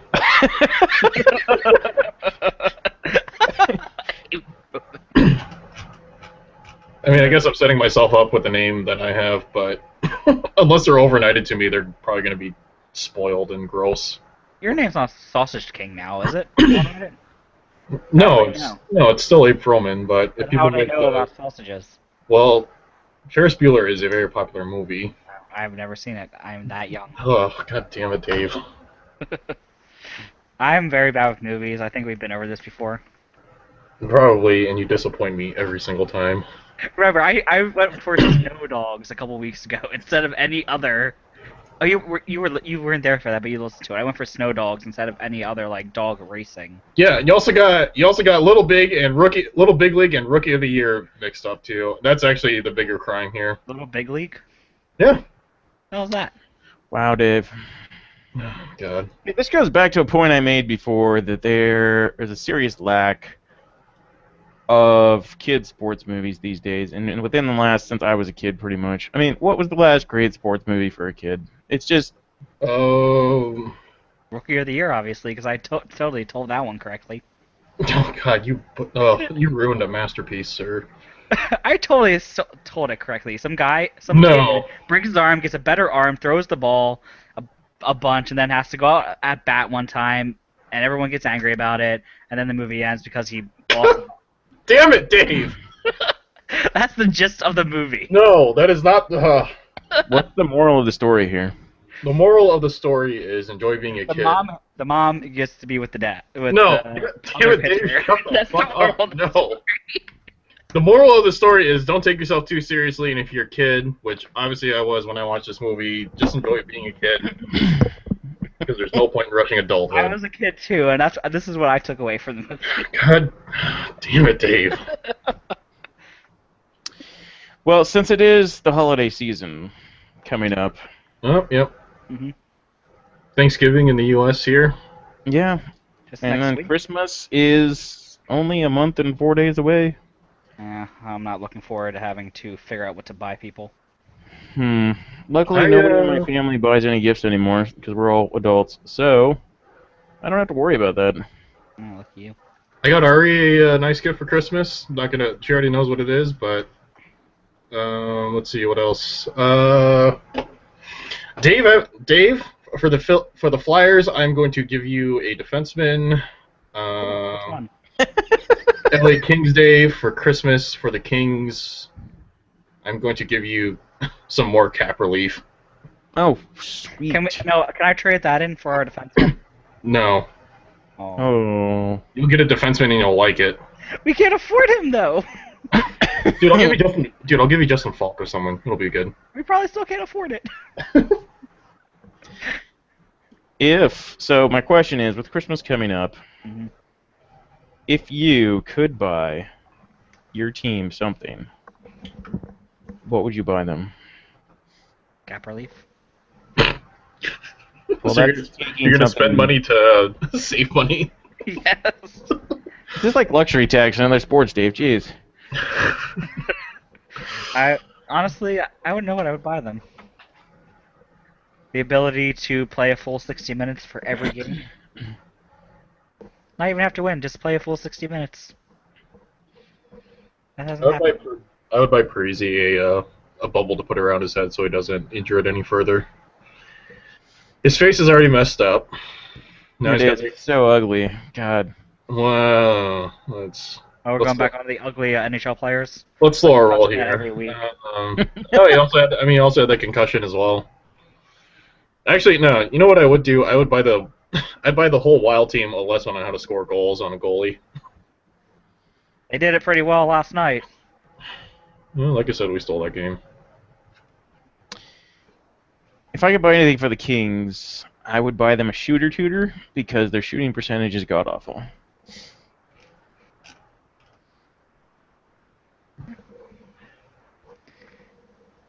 So, what do we want to touch on next? What do you think someone like Danny Heatley asked for Christmas?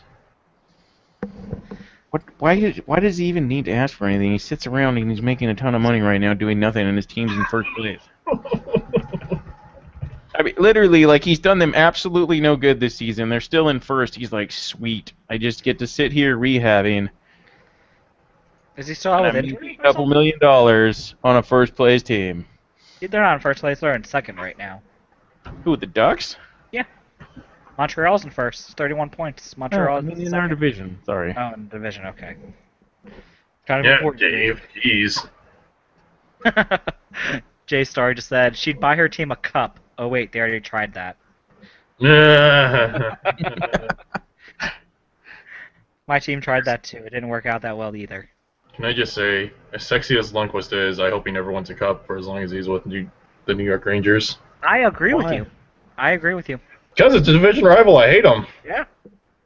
Oh, If dude, you could win it, Minnesota for fan. anybody, he's a Devils fan also. But if he could win it for any other team outside of our division, I'd be fine with it. But just because he's a Ranger. Yeah, honestly, like if there's talks of Parisi going, there's some pretty serious talks of Parisi going to Pittsburgh. Because when he was a free agent, Crosby was texting him. Both of them played at Shattuck. If Parisi went to Pittsburgh, I'd never wish him success ever again. You know who else played there? Jack Johnson. At Shattuck, you know who else played there? Well, not Jonathan Toews. I was going to say him, but no. There's a lot of Played there. There's a lot of players that played at Shattuck. Yes. Actually, Jack Johnson's little brother's playing there right now, too. I almost got threatened. My mom almost sent me there. You could have been an NHLer, and you didn't take that. Well, I didn't realize it at the time. Well, you could have been friends with NHLers. Yeah, I could have been a towel engineer for when Parisi was skating with that team. You could have been the guy that they skate circles around. That I could have been I could have been the guy that sharpened skates. I mean, when you think about it, that's probably one of the most important jobs on any hockey team. Yeah, they have to get to know you so they know that you do good work. You have to know them so you know what they like. Exactly. But yeah, apparently I wasn't doing that great in school. Well, it's not that I wasn't doing that great, I just wasn't paying attention, and my mom was not happy, so she threatened to send me to Shattuck, up in Faribault, Minnesota. And let me tell you, there's not a whole lot to do in Faribault. I guess that's in the part of Minnesota that no one, like, there's nothing really there. I mean, it's about an hour south of me, Oh, okay. so. Apparently, Dr. Liam, a Sabres fan, had said he'd buy them driving tanks for dummies.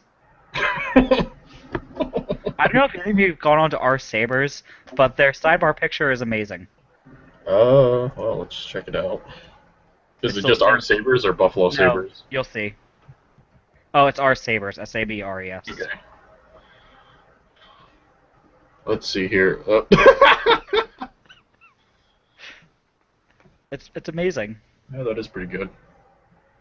Yeah, I was talking to Cassie, and when she was talking, her and TJ were talking about Buffalo Sabres because they're both mods, I think. And she said something, or no, she's just a mod, but she said something about like it. So I looked up the sidebar picture, and it was hilarious. Well, yeah, Sabres won last place. Never mind, that would have been a dumb question. I can't think. Dr. Liam said, "Birdbag, you could have been Hans. You could have been their Hans." Dude, Hans dies. Who was the other one? Jan was his Jan. brother. Jan. You could have been Jan. Not the well- one that no one really cared about. Yeah. I like how the formula of all the Ducks movies pretty much stayed the same. Yeah. Except you rip off a Formula for different. any sports movie, really.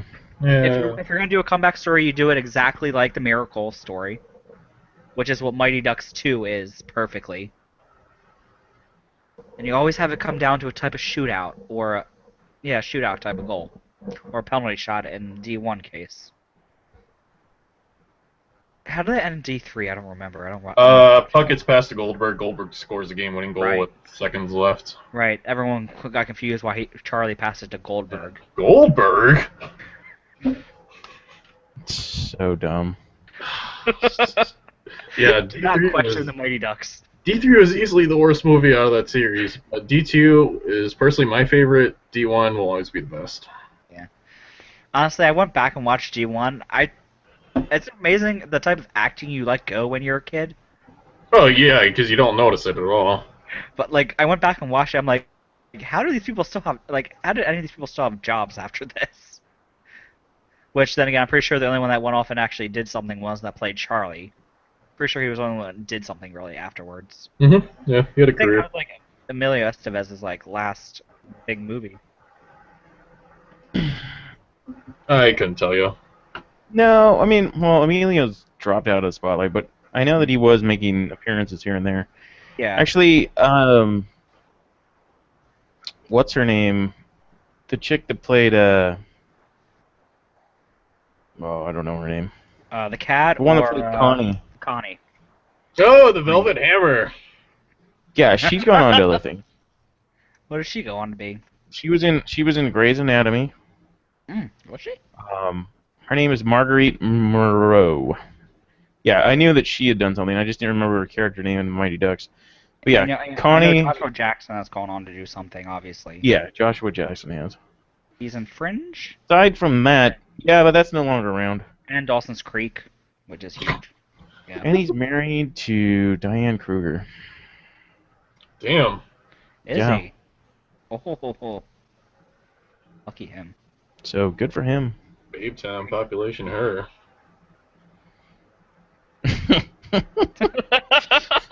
All right then. Oh, she's Well, apparently in Shameless, apparently. Are you denying that Diane Kruger is not good looking? Oh, she's amazing.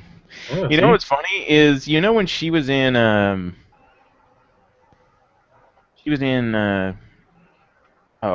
what's the movie with Brad Pitt she was in? Oh, Inglourious Bastards? Yes. Oh. Yeah. She said that when she was auditioning for that they thought that her German accent was fake.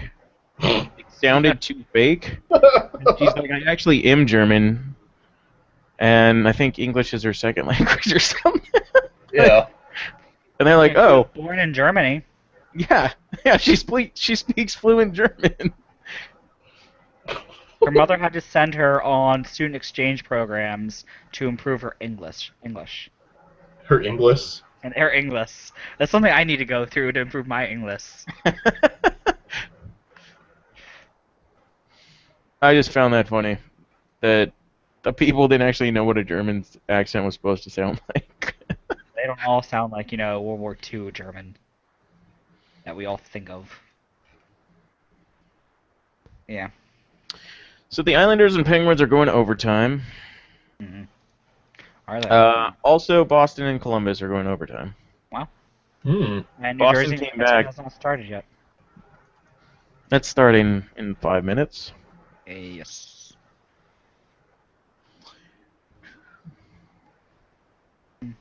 Fun fact, Ari's going to be home in about 20 minutes, Oh, sweet. so we can bring her in. And we can finally have all 4 of us here. And then Gambo is still off somewhere. Well, Gambo works late, so I don't think he's ever going to join us again. yeah. So now that Ari's on the show, we're obviously not D4 the Mighty Daves. We should probably think about renaming this. We can I get her think we an should leave it open to our listeners to decide the name of our new show. There we That's go. always a good idea. New Twitter poll. Maybe we should do this. Maybe do it tomorrow when people are active. Or how many No. listeners do we have now? I think we should do it now when everybody's drunk. This can end very badly. I don't see this going well. We don't have to take their advice. Well, okay, true. All right, yeah. Hit us up with Vote say. hit us up with them podcast names. Dave actually laughed at LA Dave actually laughed at your suggestion when we were kind of talking about this at Lady and the Tramps. Thought that one was pretty Keeping good. the Disney theme going with it.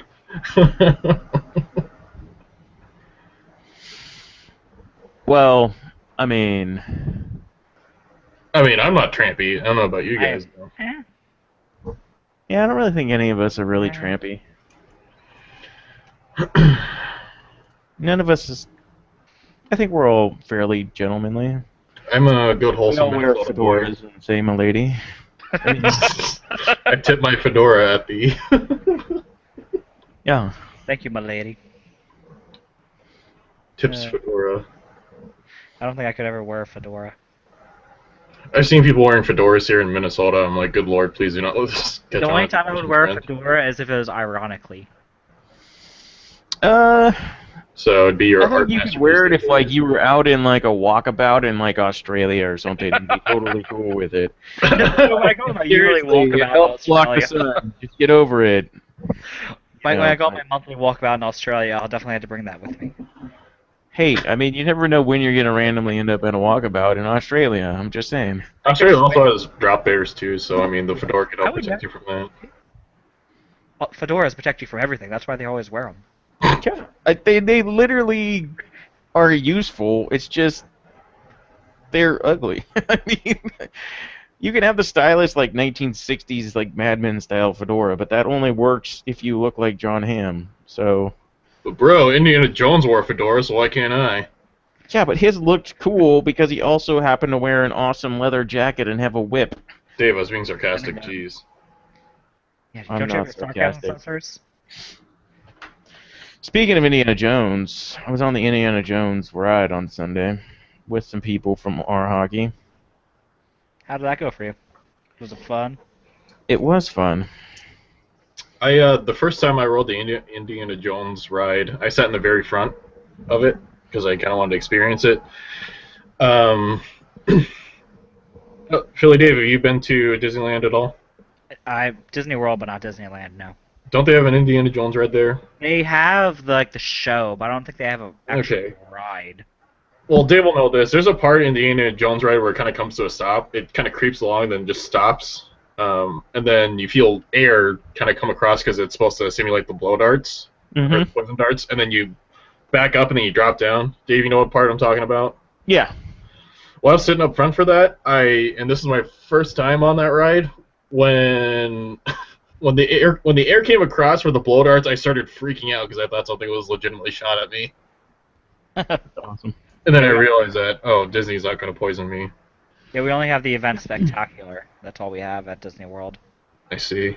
See, if Disneyland wasn't all the way across the United States, I probably would have gone to it by now. I'm sorry you live on the East Coast. We Oh, live on the Beast Coast. nope. We have the best Disney World. No, you Other don't. than just Disneyland is land. so much better than Disney World. Most people would disagree with you, Dave. I've never been to Disney World, though, so I can't really It is comment. so much fun. Yeah. I am still trying to force my friends to go there for when they all graduate college. Well, I went with Disney Ryan, Golf for Miami, and he was comparing all the different rides to each other. As far as, like, he says, like, certain rides at one park are better than the other just because of the way the theme is, or because of the length, or things like that. Like, he says Space Mountain was better at Disneyland than Disney World because it's just, like, a more fun ride. And, you know, like, there's other things that make one location better than the other. So, I don't know, but I've never been to Disney World. I will say, though, that there were surprisingly a lot of hockey fans there Really? wearing different jerseys of different things. Well, the Kings are kinda so random. cool right now, right? So I Yeah. guess they would be. I was gonna say, yeah. When I went to Disneyland, the Kings, I think they were making the playoffs, but they weren't doing anything. Pretty much, like they hadn't won their cup yet. I think last time I went to Disney World or Adventure Studios, whichever one I went to most recently, I don't think there was any Panthers things. So, Well, I wouldn't really expect any. yeah. Or any I don't think there was any Tampa stuff either. But still, it's the South. It's still growing down there. Actually, the last time I was in Florida, I think I went to Downtown Disney, but that was my only Disney experience when I was in Florida, which was alright, I guess. Downtown Disney's not bad. I know And the, we went to House of Blues to get something to eat, and then we went to the movie theater that was there. Mhm. But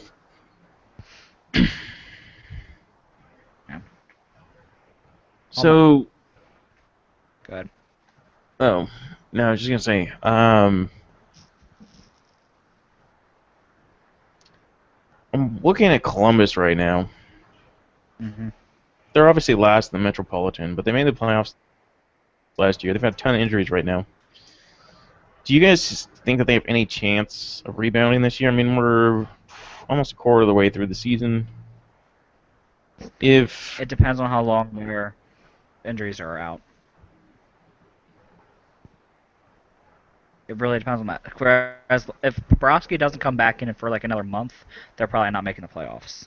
he's already back, But I think he's back, so they should be good with him back. And slowly, I mean, Ryan Johansson's still there. Still have Hartnell, so they should be fine. I'm not sure who else they're missing. The Horton is basically gone. They're going to be missing Dubinsky a lot because I think he is normally like their second or third line center and puts up a lot of points for them. they're minus 20 right now. Yeah, they are, aren't they? Oof. That's terrible. Yeah. And they're losing to Carolina in point two. Went, what, 10 games without a win? Something like that. But if they can get like Dubinsky back, Dubinsky or Ryan Murray back, I think they could have a chance to rebound. But if those two stay out, I don't think they can. Well, Jack Johnson hasn't been playing well either, but evidently he's had some personal issues to deal with. So Yeah, if that's cleared up and he starts playing better, maybe they'll start playing better. Mhm. I can't remember By the way, what. how about Florida this week? Coming into California and getting a win against two of the California teams. Did they really? Yeah. They Wow. beat I mean, Anaheim and how's the San saying- Jose. How's the saying go? A blind squirrel finds a nut eventually. Yeah, but Florida's 7-5-5 now. I mean, they've won 5 of their last 10. Not like they're terrible right now, and Aaron Ekblad looks legit. Yeah, I mean, my point more so is that wins are great, but I mean, I wouldn't read too much into it. Like, I wouldn't You know expect. what I Florida- do read into it, though, is even though their offense still sucks, their goals against is not that bad when you look at the other teams around them. I mean, in their division, yes, they've Yeah. played less games than anybody, but they Yeah, have the least amount of goals against. Yeah, I mean, with them, they've actually had a lot of 1-goal game. Like almost all their games have been 1-goal games, in which they have amazing. If you watch them play, they are amazing defensively. They know how to shut down and make it a 1-goal game to barely make you that barely let you have 2 goals. Yeah. If you watch them. I'm not saying they're shitty. I'm just saying the potential's there, but winning 2 games in California, I mean, I wouldn't read too much into it. So that's basically my point. But them, if they can get their offense going, then they could actually be, if they get good offensive players on their team and kind of rebuild that, they could actually be a scary team with how their defense has been playing. And obviously with Luongo and Ned, you're not going to have really a better goaltender to kind of help your team out. Yep. Luongo is closing in right now on top 10 all-time in wins, I think. Mm-hmm. Let me check really quick, but that's kind of impressive. Yeah. And he's been a good goaltender for a long time now, so. Is he a Hall of Famer right now, though? I think he's currently 13th all-time in wins. He has the whole no cup thing and the choking against him. Yeah, I think though if you break all time or top 10 all time in wins, that's honestly like if it were up to me, I could look past that. I think. Mm-hmm. Chris Osgood is top 10 all time in wins. Does Luongo have a Vezina trophy? No. No. I don't think so. That might hurt him. I can't think of when he would have won that. I don't think he does. Nah, it doesn't. He might have a Jennings trophy. That doesn't look like he has a.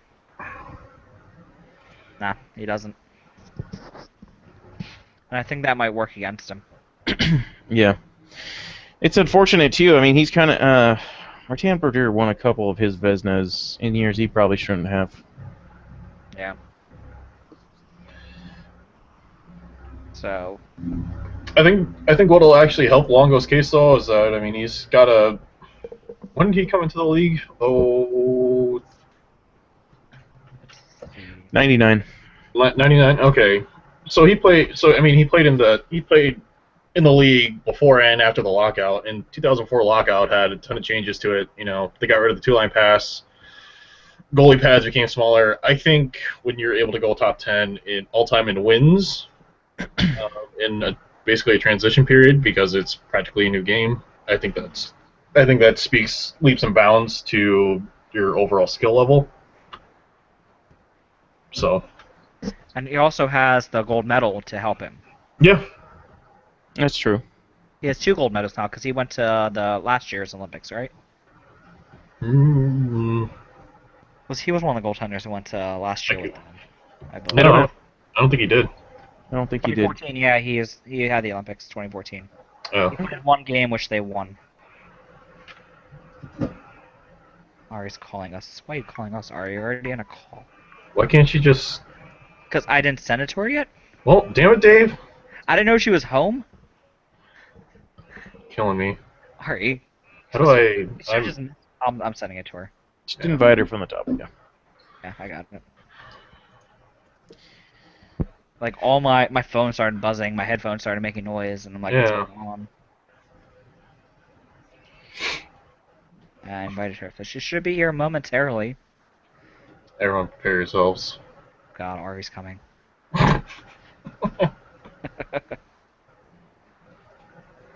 if she comes. Well, maybe she's bitter that we're not going to join her phone call instead, or her hangout phone call. Well, people, concussions suck. I'm just going to say that. Oh, there she is. Hello, Ari. Hello. How you doing?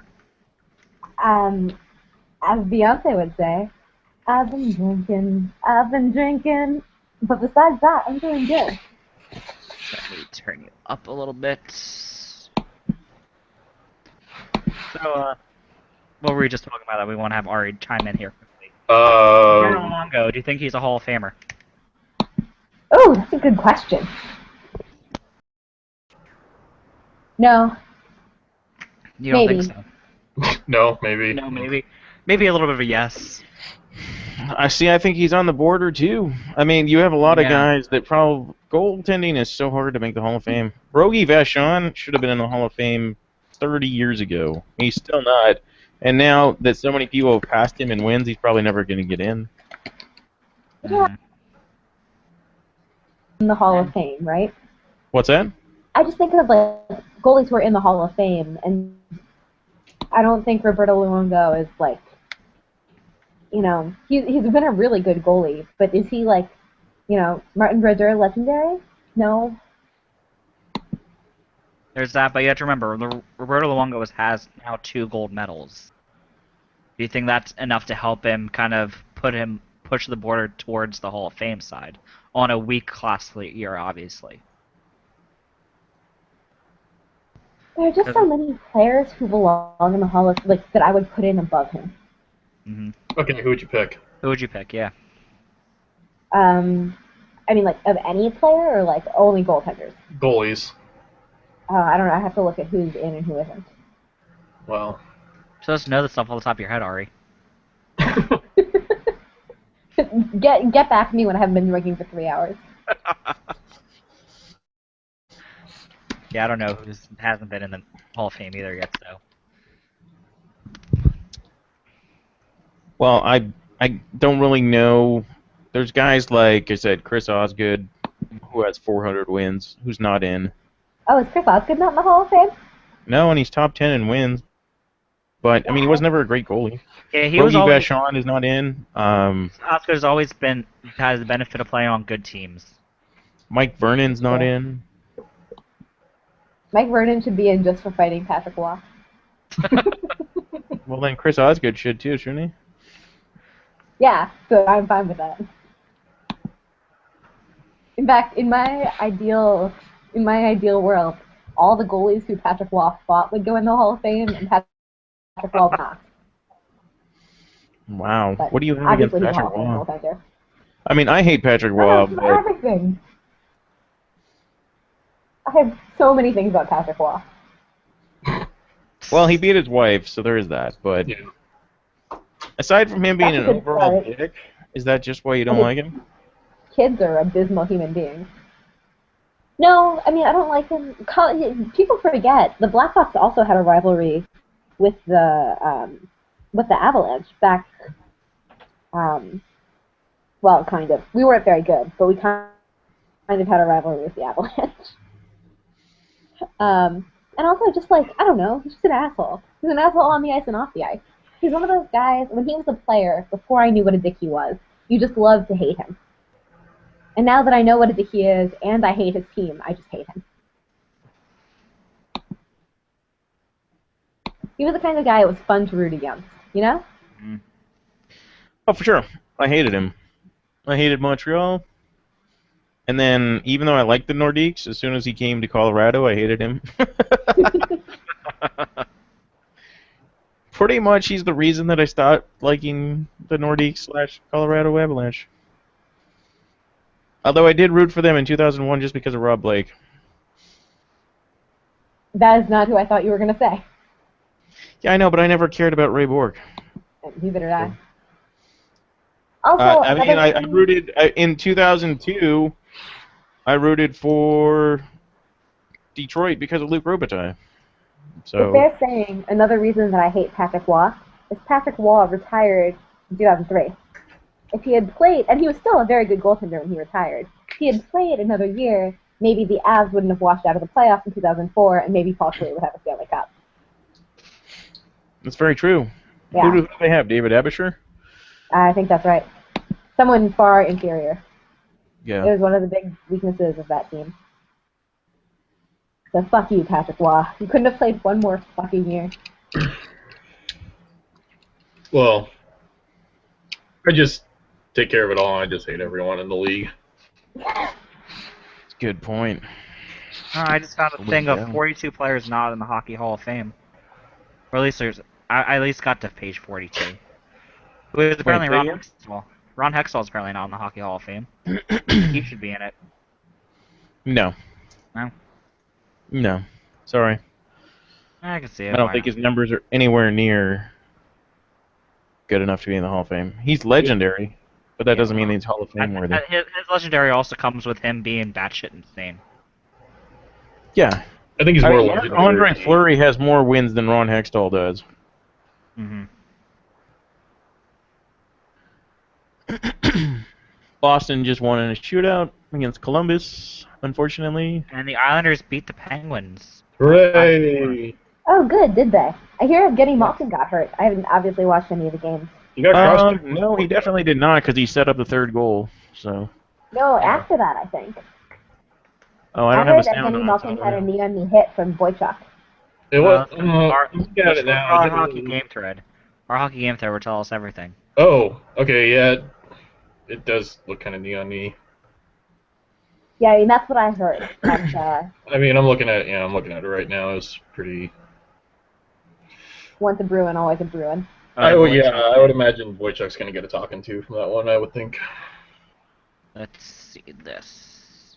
It's in new. If you go to the sub. I just saw Cora's GIF. Yeah. So, Evgeny Malkin has yeah, the it worst looks luck. kind of like a slew foot type thing. Knee on knee. But it looks like Malkin saw him there. You see beforehand, Malkin sees him. Do you think that's going to matter at all? Oh, Cora just. Oh, that's just terrible. I wasn't even home, and I'm telling you guys about the game. Even if you see him coming from that far away, like you wouldn't expect him to hit you in the knee there. Like it looks like he gave him room on the boards to skate by him, and then Wojciech's like, "Fuck it, I'm taking you out," or just either that or Wojciech just looks like he didn't see. Like, what is he looking at? That looks like it's just a really careless play by Wojciech. Yeah. It doesn't look malicious at all. It just looks like really careless and dumb play. Mm-hmm.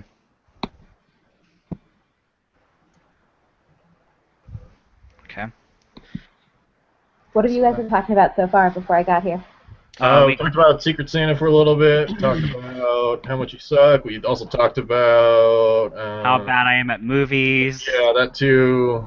We talked about all the trades that went on this week. We talked about Jack Johnson a bit. I missed that conversation. Did you want to say something about it?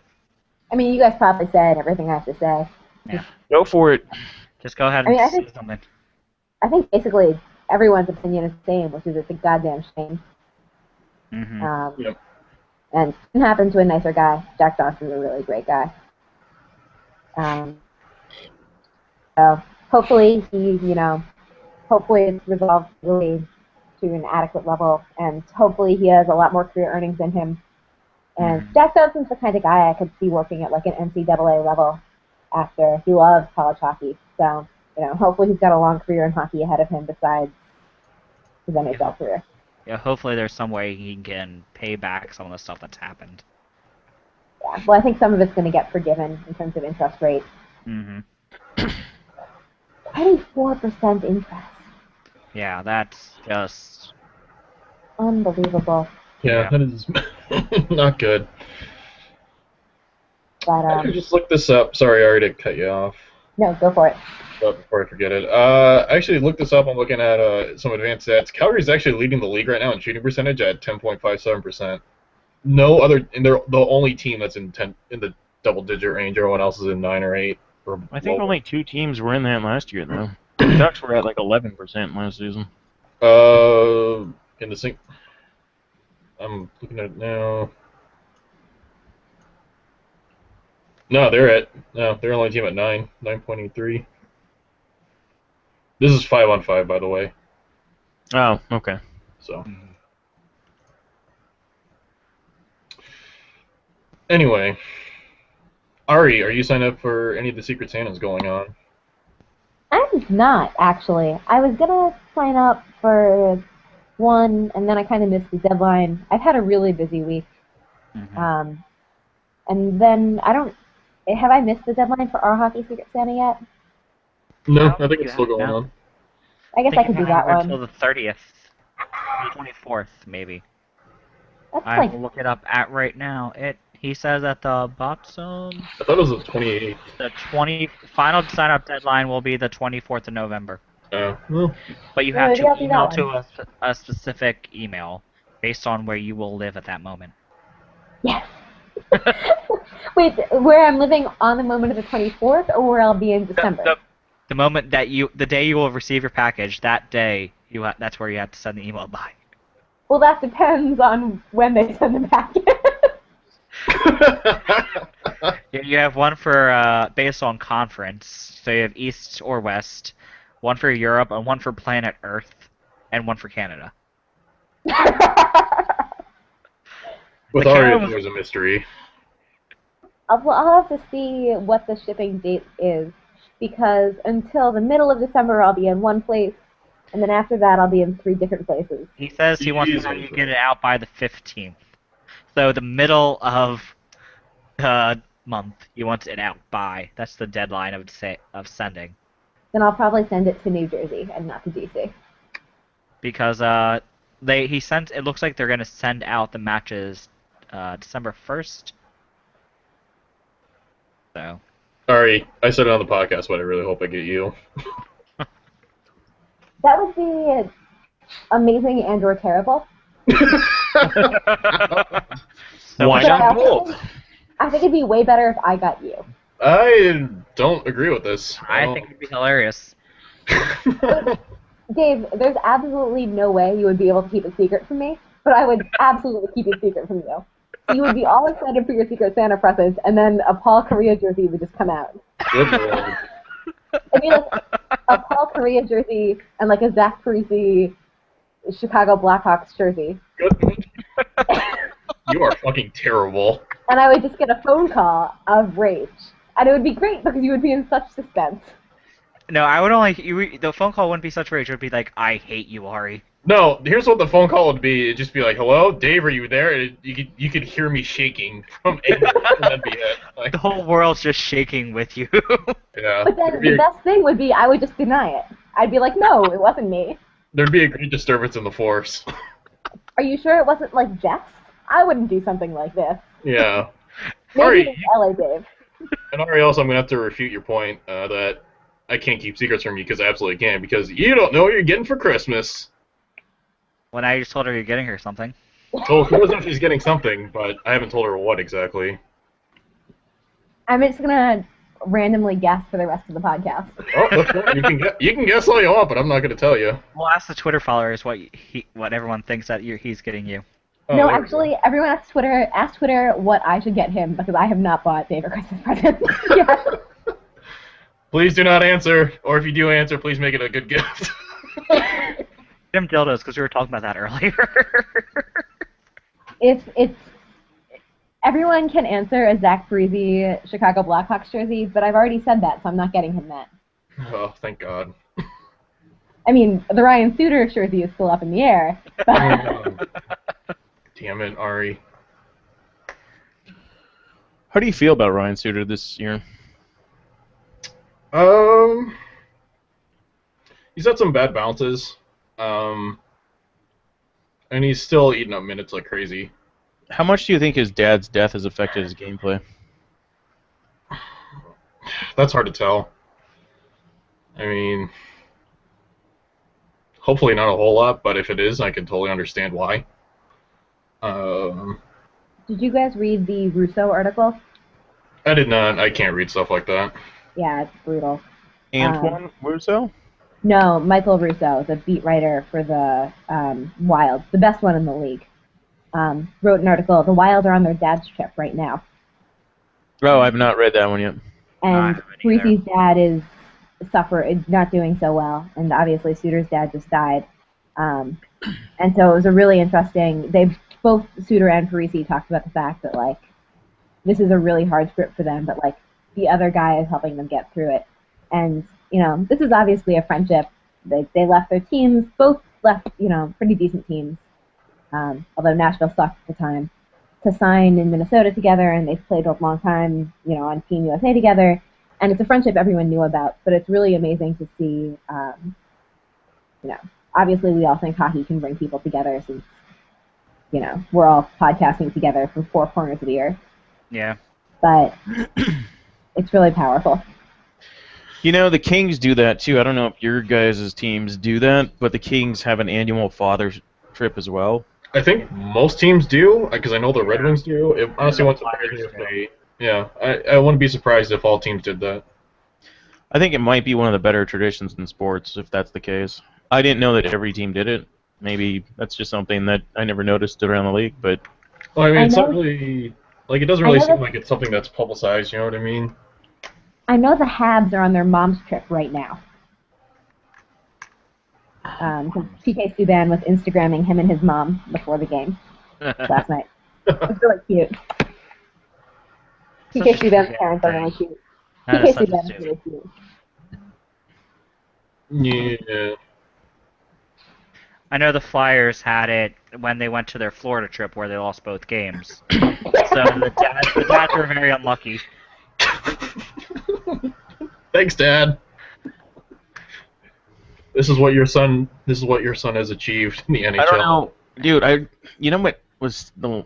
I don't know why I remember this right now, but I just remember when the Kings were doing this with Wayne Simmons on the team.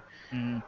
I was so disappointed in Kings fans who made so many racist jokes because they're like, "Oh, well, we all know who Simmons' dad is," and shit like this, and I was like, "Come on, bro." But Yeah. I think that does have to be hard though when you're one of the people whose dads are not there, Yeah, that has to be difficult. especially when it happened this season. Mm-hmm. Especially when your dad's a legend too. Mm-hmm. We'll say that Wayne Simmons is quite the trooper. But on the Flyers, he doesn't have to worry about being the only dad like that.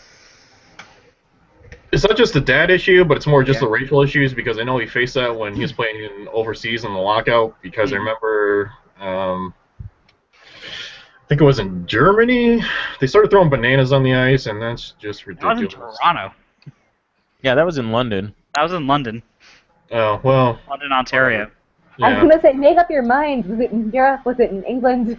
Was it in Canada?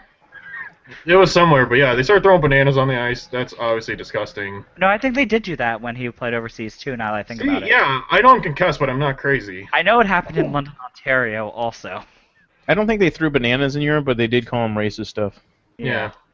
Oh my god. So we asked on Twitter what I should get Dave for Christmas.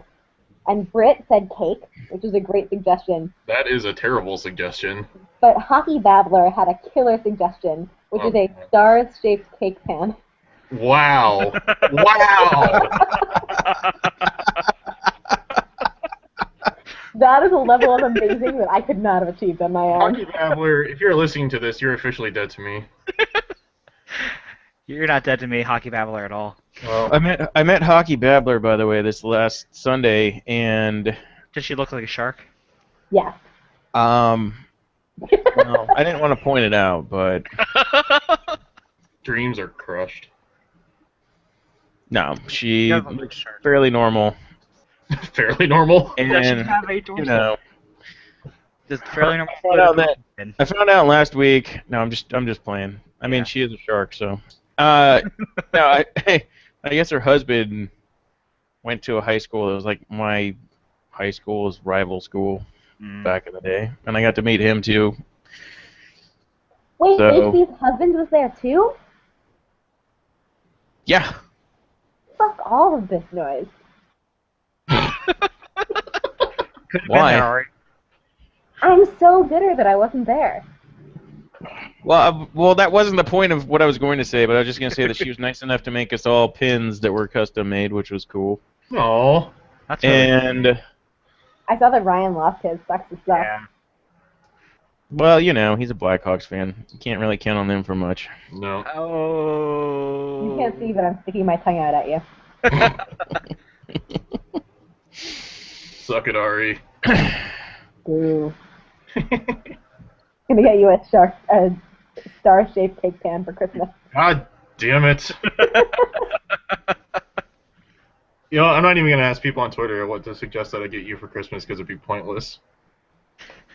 They're all gonna say amazing things. Yeah, I'd be like, get her a Jonathan Taves shirt. Get her a... It's not my fault that people love me. Get her a Patrick Kane signed puck. She'd love that. No, if you asked that out on Twitter, the answers would all be like Chris Versteeg in a bow. Yeah, that is true. Every answer would have to do with Chris Versteeg. He's got like 10 points this season. Chris Versteeg, there's like a saying is like, why do it the hard way? Why do it the easy way when there's a hard way? About like people who do too much work, you know? Chris Versteeg has adopted that as a hockey model.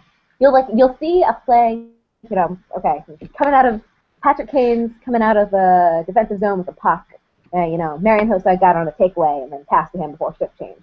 All right, so you set up this scenario. And Patrick Kane will inadvisedly pass to Chris Versteeg so Patrick Kane can, forecheck. And then you'll see Chris Versteeg go through the neutral zone doing the dumbest shit you've ever seen. You're like, why did you skate towards that defenseman? Like, why did you go east-west when you could have gone north-south? Like, what are you doing? And then, so on the off chance that he makes it to the offensive zone, he's actually been much better this season there. The problem is that getting through the neutral zone with Chris Versteeg on your team is like trying to get through that fucking Nickelodeon show with the monkeys and stuff. You know what I'm talking about? The Tomb. The what? The what? How did Nickelodeon be brought up in this? The two monkeys. Ladies and gentlemen, Artie's been drinking tonight, and I apologize for this. I want to know if she's Legends of the Temple. Legends of the Temple. Let's continue this conversation. I want to see where this goes. So Wait. the show is Legends of the Hidden Temple. Oh, Oh, monkey. we've all seen that, yes. What? How did monkey? Oh, the red monkeys. Okay, Yeah. I see what you mean. Oh, yes. Okay. Why didn't you see blue barracudas? Because that didn't come to mind. I'm too busy thinking of I hate Chris Versteeg. Sorry, I got the monkey. I got the team wrong. It was silver monkeys. It was red iguanas. Silver monkeys. Whatever. What? Anyways, the point is, Chris Versteeg makes the neutral zone look like a fucking mini golf course full of obstacles. Mini golf course. How did Legends of the Hidden Temple come up into this anyway? I just want to know how did Legends of the Hidden Temple get involved in this conversation. Because I've had a bottle of wine, dude. I don't know. God, what a great show. I miss that show I used to cry whenever I watched that show. because they would never do it right. Yeah, it frustrated the shit out of me. Apparently, it was harder when you're there to see. Yeah, whatever. It's a bunch of bullshit. That's what the AMA of all those people said. It was Yeah, harder when you're whatever. staring at it. No. I understand nerves, but come on. You know what game I kicked ass at on Nickelodeon, though? What? Turning the TV off and being quiet for mom.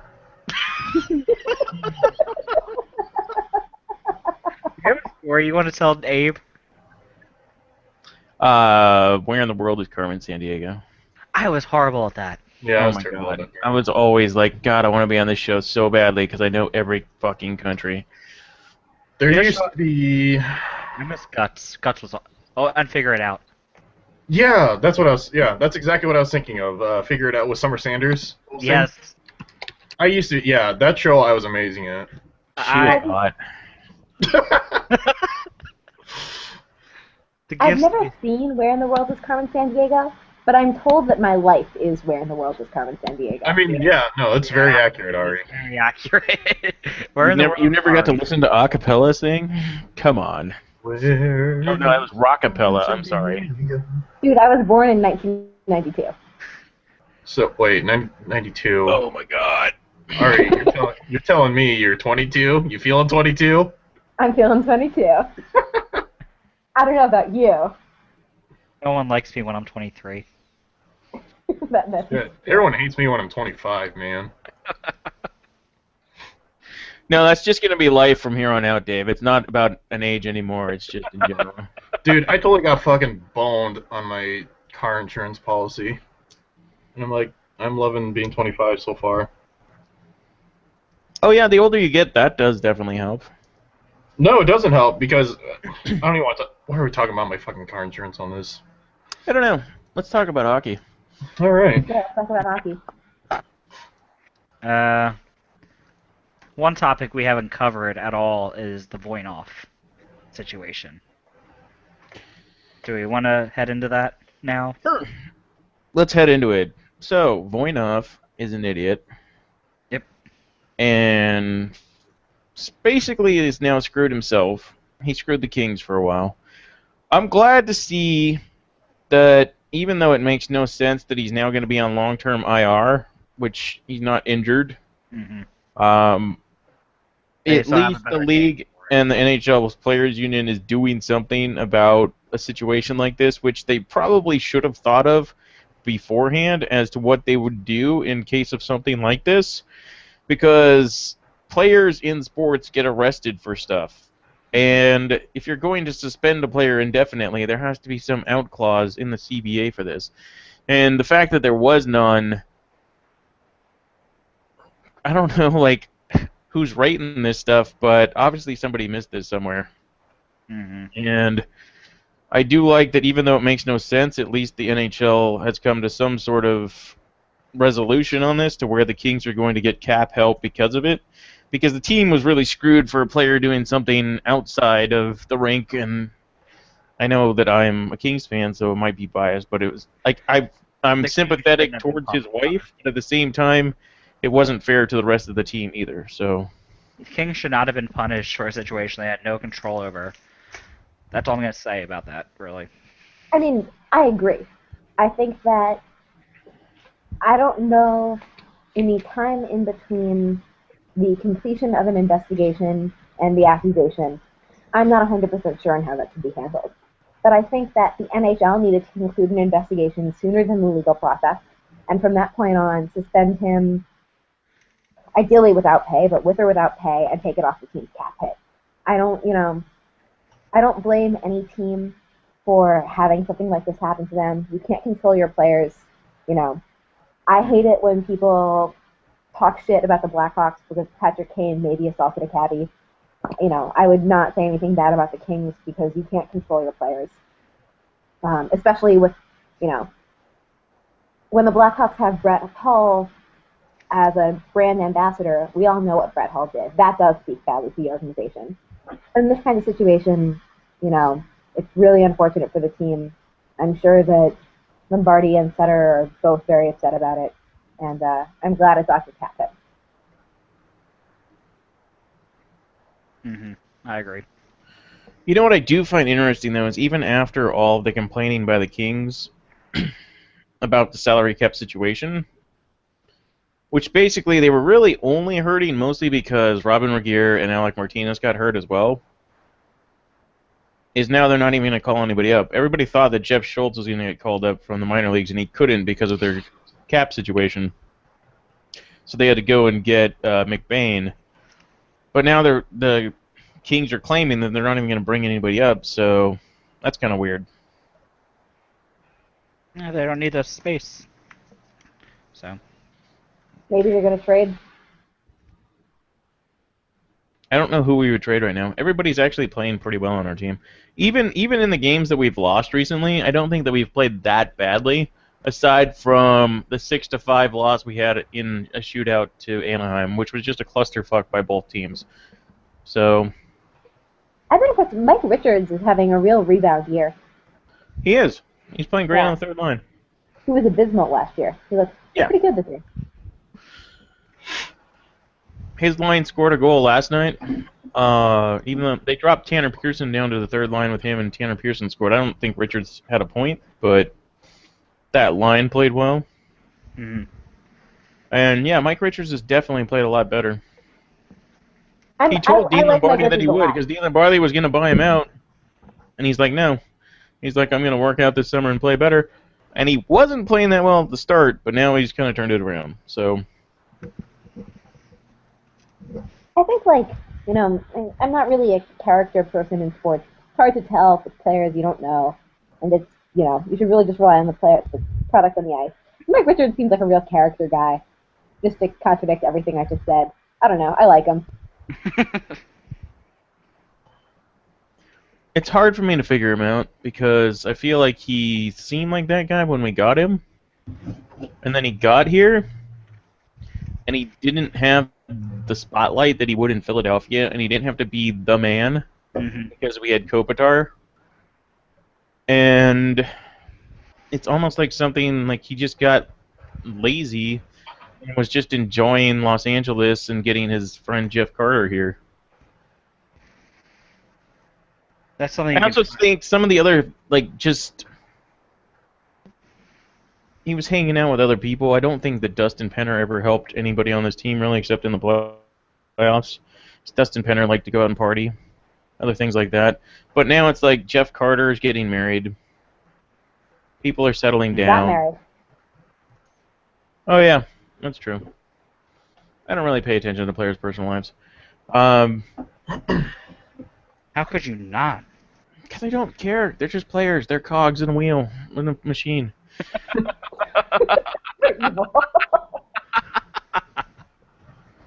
No sympathy whatsoever. I'm just being real about how I view my team. My team is my team. Dave, I'm just giving you shit, don't worry. I don't get emotionally That's okay, invested I in feel like- players. I'm sorry. I feel like that's a very Dean Lombardi. Invested in human beings as far as, like, I feel sympathy for Jack Johnson this week. I really hope that Slava Voinov didn't beat his wife, and I feel bad for her. I mean, like, things like that, but I don't really, like, players come and go. I mean, we lost Willie Mitchell, and I'm like, okay, well, he's old.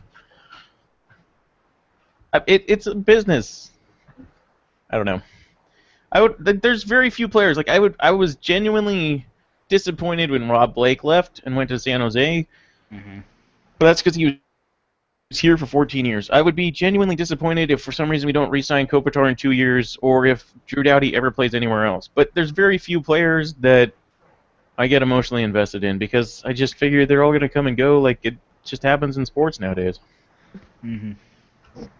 This is one reason why I will never buy a player's name jersey again either. The last one I bought was Ian LaPerriere, and then he left it. I was like, really? Fan favorite, like 3 years in a row? I buy your jersey and you leave. Thanks. Well, you shouldn't have bought his jersey, It's Dave. your fault. God. I'm sorry, Kings fans. That's why I only buy the jerseys after they already left. Oh, that's a good point. I mean, I would totally buy a Gretzky jersey if they weren't so effing expensive. Yeah, all the jerseys. I don't think I've only once have I paid for a jersey at full price. All the other ones were under $50. I was gonna say, pretty much out of all the jerseys I want to buy, they're all. This has no relation to what we're even talking about, but anyway, all the jerseys I'm planning on buying are pretty much players that are already retired or legends within the organization. No. I spent like 2 hours online looking for a Paul Correa Colorado Avalanche jersey the other day and could not find one. That's really tangential, but That's because nobody likes Paul Correa except you. You can just get one custom made He from China. is not the better of the two Korea brothers. Yeah. first of all, there are 3 Correa brothers. Ari, just go to sportsk.com and then just customize an Avalanche jersey with Correa. There you go.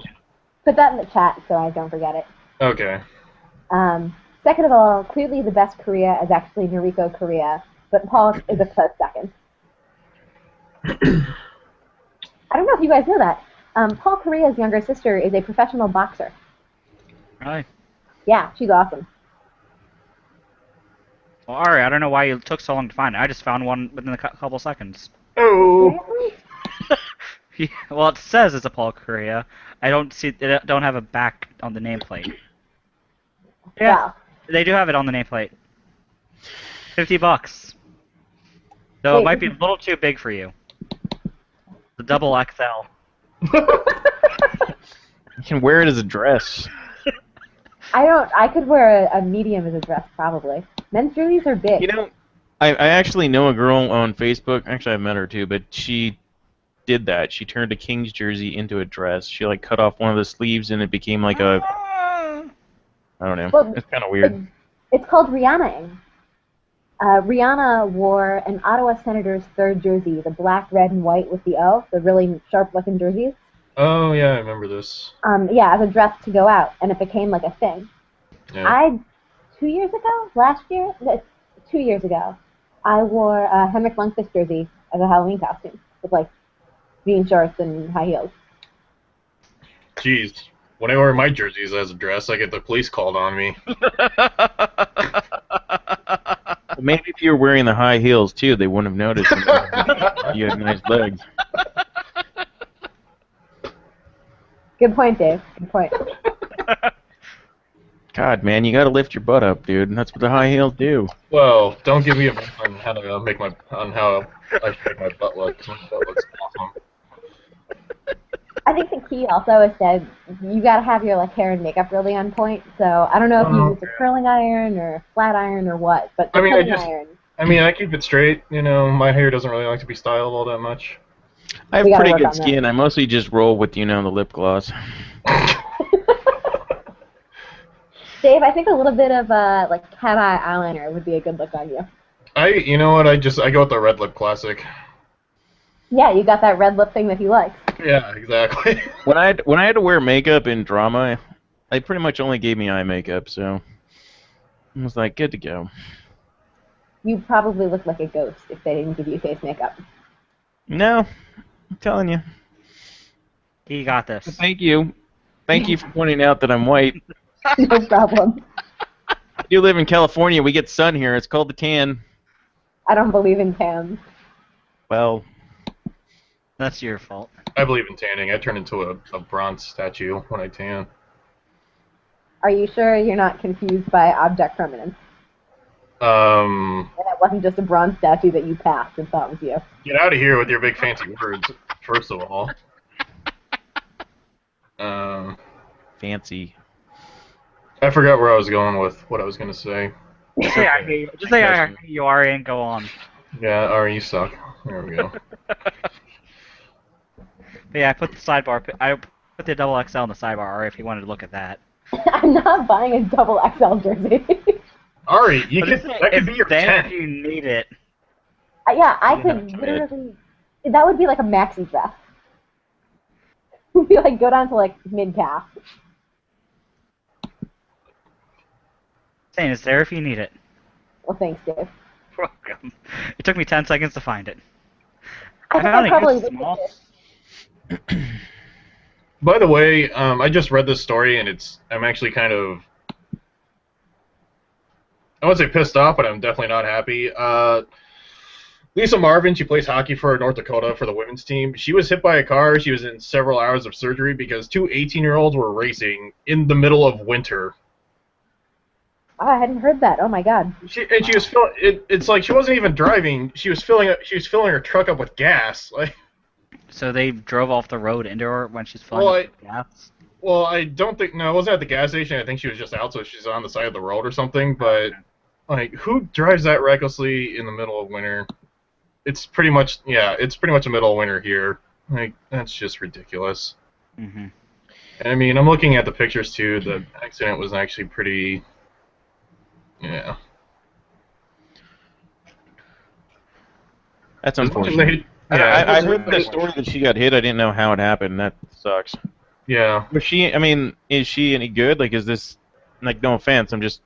I mean, honestly, it sucks that it happened to anybody, but is she somebody that like maybe would have gone on to play in Olympics or something else? I honestly couldn't tell you. Yeah. To be honest with you. You know, speaking of women's hockey, tonight in the Southern Professional Hockey League, 2 female referees made their debut. Yeah, that's awesome. So that's pretty cool. I'm really psyched about it. See, CWHL right now, going on. Yeah, the CWHL is going on. Okay. It resumed following the tragic loss of the United States to Canada at the Four Nations Cup. And I heard it's actually doing okay this season too. I've only watched like one game. I guess I just don't really think about it, but I heard that actually they're getting a decent turnout this season compared to before. I'm sure the Olympics had a lot to do with that. Yeah, and they're doing a much better job with marketing. The partnership with actually the Toronto Maple Leafs has really helped, I think. And thanks to the partnership with the Toronto Maple Leafs, they're having a CWHL All-Star game this year, which I will check on the details about. I think that's great too, because that's such a big marketing opportunity. Mm-hmm. It's going to definitely help out them a lot. I really hope that Minneapolis gets a team. Yeah. I kind of want Philly to get a team to see how that goes. I gotta say, since I work in pro sports right now, it's actually a lot of fun. To go see them? Well, it's just front office work in general, because that's what I'm doing. I mean, right now the team I'm working for, there's talks of us getting an MLS bid and everything, but like if a CWHL team came here and expanded, like I'd definitely submit my resume to work for them, because it'd be a lot of fun to just work in sports and work in hockey. I think too it'd be fun to kind of help grow the game more for women as well. And hockey's a huge deal here, but I think sometimes like the women just kind of get pushed to the side, because you have the boys high school tournament here, which is a huge deal. The men's golfer team is a big deal here too, and I think the women's golfer team, they play in Ritter, which I think only seats about 3,000, which is ridiculous, because they could easily sell it to I think 5 or maybe 6. Mm-hmm. So no, I think that the CWHL expanding here, I think that'd be a really fun opportunity, just to kind of help grow the game more. So the CWHL All-Star Game, just for anyone who's listening who does live in Canada, in Ontario, is December 13th, Saturday. It'll be at 1 p.m. It'll also be broadcast on your CWHL subscription if you have one. If you don't, you should get one. And it may be televised. I'm not sure. And so they just named the All-Star team. You probably can kind of guess at the lineup, basically Olympic lineup. And it is. Oh, and of course the All-Star game is free. They're not charging for tickets. Oh. So if you're in the Canada area, if you're in the Toronto area, that would be a great thing to do on December 13th. The entire Canada area, if you were there, go see it. Doesn't matter if you're in Vancouver. The entire Canada area. I gotta say too, I only watched I think part of the OT for the Four Nations Cup. I didn't get to see the full game. Like women's hockey is so much fun to watch. Mm-hmm. Like I don't think people realize just how much speed they actually have on the ice, and that's why I really played against women that are really fast, Yeah. But it's just like, especially too on the international ice, just because there's so much more room to skate. It's like, it's a lot of fun to watch. Mm-hmm. Plus, they don't have to worry about hitting, so they can skate a lot faster, like that type of thing. Yeah, well, they don't. There's still contact, but yeah, I mean, you're not nothing like the big hits that you see in the NHL. Yeah, but I mean, since there's still contact, I mean, you see more dangling. Like Brianna Decker, I think, has some of the best hands for the U.S. Mm-hmm. Yeah, she's awesome. And she played for Wisconsin too, so I can't believe I'm saying that. But like I saw a highlight of her where I think she went through 3 people going into the offensive zone from the neutral zone. She went through 3 people and scored a beauty. Like, who does that? I don't know what her CWHL team is. Is she even on a team? I don't think she is. Is she still at Wisconsin? Yeah, she's still at Wisconsin. Oh, she is? Oh. Apparently? I thought she graduated, but... There's no, like, hockey prospects or anything like that for women's hockey yet, so it's kind of hard to keep track. Yeah, well, and that's why I want the CWHL to keep expanding more into the U.S., because I think, I think the NHL would be good to... Like, it'd be awesome if the NHL streamed, something during... I guess it's hard to do when the NHL season's actually underway, but, I mean, if they had a time slot that they could do it, whether it's on a tape delay or something, I think that'd be pretty neat. Yeah, kind of just help grow the showing that there is a women's hockey league out there. Just something. Plus, putting that time on there could help get revenue for their league.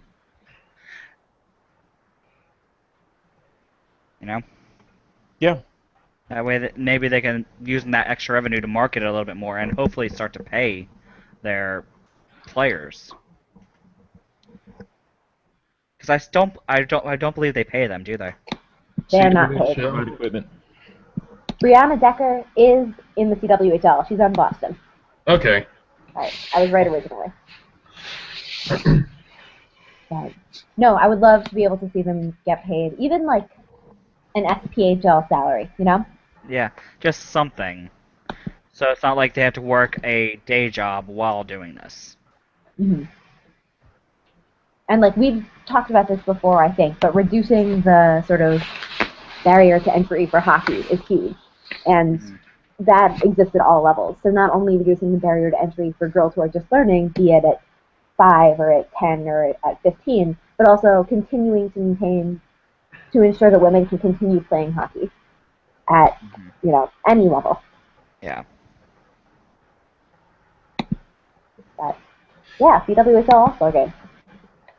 I think the NHL is in a pretty unique position where if they push the CWHL, I would, like, to me, it would seem like they'd be, I don't want to say the pioneers of kind of showing that women can play any sport that they want to, but, like, is this going to make any sense at all?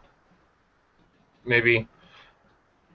Like, if, I'm like not if the sure we I NHL are. understand what you mean, yeah. I understand. if they back the CWHL, I think that they'd be in a great opportunity to just kind of grow the game so the game becomes more unisex, just to show that, this is a sport that women can definitely play.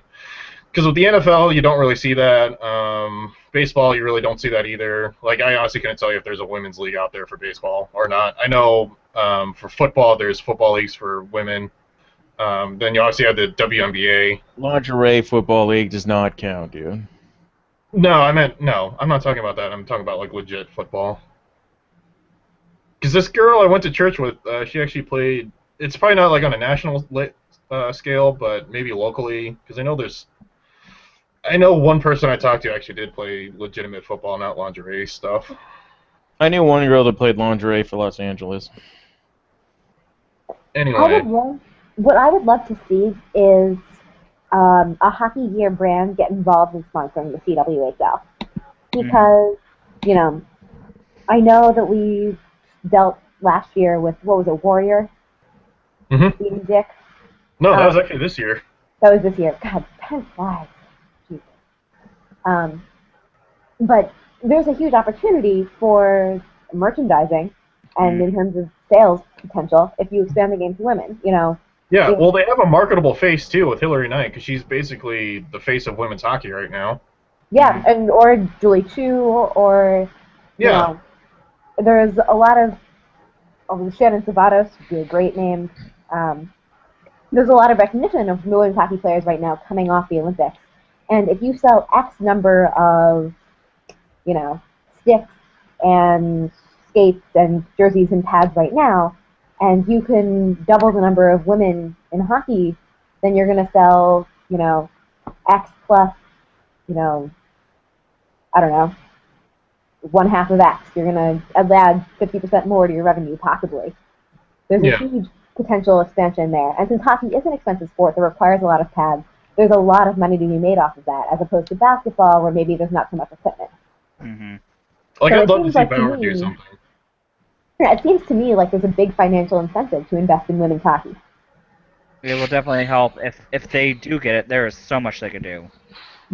So many marketable A lot of players. people thought that about the WNBA as well, and it hasn't really worked out for them. They don't really make a ton of money, so... Right, my point would be that, like, you don't have to buy as much to play hockey, or to play basketball. Yeah. There's, like, I hockey... see what you're saying, yeah. I mean, you would generate more women playing hockey, which would only be good for the people making the equipment, but what about the people... I mean, you have to have arenas and other things like that to hold these people playing and things like that. I know there's Try Hockey for Free Day, so, I mean... I don't know, there's potential. I'd like to see it happen. I think to see these these companies to support the CWHL, we probably should have more teams get partnered with the CWHL team. Like, you have Toronto, Calgary already, But if we get like more of the NHL teams to partner with their CWHL team, it'll probably help grow it more, and then they can probably start getting sponsors with us manufacturers. That'll I probably think help. if they can expand to 10 teams, because right now there's 5. If they can expand to 10 teams, then I think they'd be getting some serious looks. Well, there used to be 10 teams before the CWHL. There was another women's professional league, and they had, I think, 8 or 10 teams, but they just couldn't financially do it. Mhm. So Yeah, that's I part of the almost problem. There think, was a Western Women's Hockey League, and then there was the precursor to the CWHL, which I can't remember the name of right now off the top of my head, but I know that The Timmy and I did a NW post on women's hockey for Way Back Wednesday one time. So NWHL, National Women's Yeah. Hockey League. It went from 1999 to 2007. and the CWHL initially had one more team. I don't remember where it was located, but they contracted a little. So I think that a big danger to the CWHL is expanding too quickly. Yeah. In the next 5 years, maybe they should add one team. And that would either be a New York or Minnesota team. I mean, I think 2 would be viable within the next 3 years. You just have to be smart about where you place them, obviously. But, I mean, So you even think about, like, you know, there are definitely a lot of women who play, like, great caliber hockey right now, but are there 46 more women that you want on a roster right now? You know, the game has to grow without diluting talent at the highest level. yeah. I'm not sure that there are 2 more rosters worth of women, like, right at this moment that would or can afford to go on to play hockey that's not paid. Yeah, definitely put them in one spot and kind of just let it grow there for a couple of years, then get another one and let it grow. It'll be a process to get up to 10 teams, but I think they can do it if they do it correctly. So I threw out on Twitter. I asked the question, "What would make you watch more women's hockey?" And Mary says, "Is there a streaming service?" There is actually a streaming service for most of their games, but she said it's mostly intense apathy and time that prevents her from viewing, except for the Olympics. So I guess that makes sense. I mean, it's hard enough for us to watch all the normal sports we want to watch. So I get that sometimes. I mean, I wish that I could watch more Formula One racing, but due to the fact that it's always on at like 2 or 3 a.m. my time, I can't do it. Or I wish that I watched more tennis, but same deal. I mean, when it's a tennis tournament in somewhere around the world, it's hard to do. Tomorrow morning, So Steve. we Tomorrow all, morning. we all get that there's different sports we can't always watch all the time, especially if they conflict with, say, the NHL. If you're already watching NHL and there's a women's game on that night, which one are you going to watch? Yeah, I mean, it's tough. Like, the reality is that I'm always going to watch the Blackhawks over the CWHL. Like, that's not a commentary on women's hockey as much as it's a commentary on the inequality of the league. And no offense to the CWHL, because, I mean, those women could all kick my ass at hockey, but the NHL is a better product as of right now. So Yeah, you just rather watch what's better. And I think that that's always been a problem with most sports, because women don't get the coverage and don't get the financing to ever compete with men, except for in tennis, where I think women's tennis is actually better than men's tennis personally, but or at least it's more entertaining for the most part. But that's a sport that doesn't require a lot of money and has always been a dual-sex sport for the most you actually, part. something that's funny about tennis is you can go back to, like, even like the 30s and read contemporary accounts of tennis and be like, there are people being like, you know, it's a disgrace to men, the women are more entertaining. So it's like, it's not just recently that people have been saying that women's tennis is a more entertaining product, and it's hilarious. It's caused a lot of... because when you get to the professional level, men hit the ball so hard and so fast that you don't get as many good rallies in men's tennis. Like, you get a lot of impressive rallies because men are, you know, quick and fast and things like that, but it seems like women just keep the play It more goes fun. longer. It goes longer. Yeah. And the variety in women's styles is much greater these days. unless you're a really exceptional player now, you sort of have to play in the like Novak Djokovic style. So unless you're Gael Monfils or Roger Federer or Rafael Nadal, where you can have your own style and successfully fight those counterpunchers, you spend a lot of time learning to play like a counterpuncher. Whereas the women don't have to counterpunch as much. So you can have people who play like Vika Azarenka and Caroline Wozniacki and Serena Williams, all playing extremely different styles of tennis and successfully competing against each other, except for Serena dominates them all, but that's fine. What I was going to say, but something that's really funny about tennis is that there's like a great deal of anxiety in historical tennis literature about the fact that the women's game is, arguably more entertaining. And you don't really see that in any other sport because people don't tend to argue that women's anything. I mean, obviously, like, we're all really big fans of hockey and pretty liberal people, and so we can say that, like, a women's hockey game might be more entertaining than a given men's hockey game. Like, I would argue the women's gold medal match was more entertaining than the men's gold medal match at the Olympics. That was true, yeah. Yeah, and so, like, but there are lots of people who wouldn't agree with that. And so it's interesting that that kind of anxiety only goes one way. So, there's your daily commentary on the patriarchy. Cassie's made a lot of points. Has thrown a lot of points out there about. I'm guessing Cassie's a big women's hockey fan. She seems to know a bit about it, but she's saying that Toronto and pull it up. Calgary have partnered with the CWHL to provide gear and such. I don't know that much about the Calgary good. program, but the Toronto program is really good. That's what I was She also talking about. says that she would currently rather watch Lady Gophers over the Sabres, and I told her I think we'd all rather watch anything over the Sabres currently. Especially Toronto there.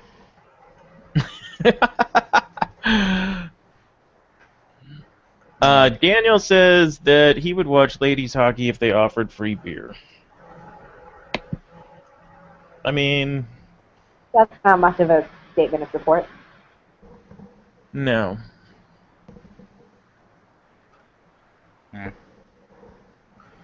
I did some digging on Lisa Marvin, just kind of see on her condition. Apparently, her injuries are pretty severe.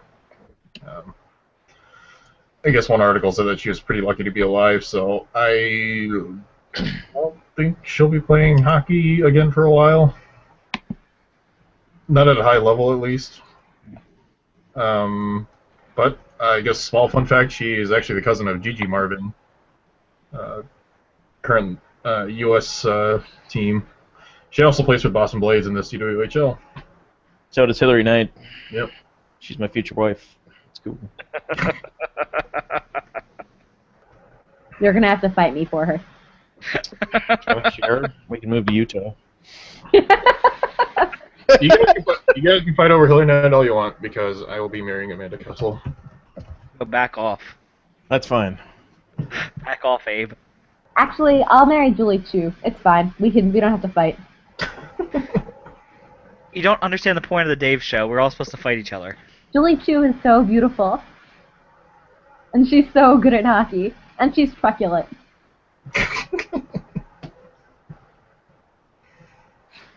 Anyways, write in with your favorite woman crush Friday. Yep, Amanda Kessel. Also, Chrissy Wendell. Also, Shannon Sabata. Shannon Sabata has amazing hair. I don't know if you guys have I was noticed going to that. say, yeah, I was kind of looking through our hockey a while. I guess like some picture got posted of the women's Canadian team. She has ridiculous flow. Yeah, her flow is in a good way. You know, out of control. I threw the question out there right now, who's your woman crush hockey player? But now I kind of feel bad posting that, because I kind of feel like... Kind of goes against what they're trying to do. Yeah, Early game. maybe that was a bad mistake, but... I don't mean, mind as it. hockey fans, we can appreciate how good they are. Like I said, I mean, I know I've played with plenty of women that can kick my ass at hockey, but that doesn't mean that I don't still find them attractive. So it's I mean, like, completely different, I we guess. talked- Anyway, I mean, we talked 2 weeks ago about, like, who's the most attractive player in the NHL. And, like, you guys chimed in and I chimed in and, that was totally fine. So I think when we talk about it in the context of, like, you're a really talented human being and also really attractive, that doesn't bother me. It's when Yeah, we're people respecting your like, skill. yeah, it's when people are like, oh, like, she's so hot, like, I'd bang her, and, like, don't regard the fact that she's a hockey player, and, like, especially with regards to Hillary Knight, whatever spread, body issue, that's what it's called. We can get into weird territory, but I think that it's fine to, like, talk about it this way. I mean, none of us have appreciate been, them, yeah. yeah, As long as you respect their skill, it's all good. treat people like human Well, beings. I and don't we're even think fine. it's just that. I mean, like, you can still. I mean, like, you look at somebody like, let's just take a famous sexualized woman athlete is like Anna Kournikova, who was never a great tennis player, She's but not she was good. still okay. But that doesn't mean you couldn't help but notice that she was attractive too. So I don't know. But she like had no problem exploiting herself for that. I mean, she was arguably more interested in fame than tennis. But Yeah.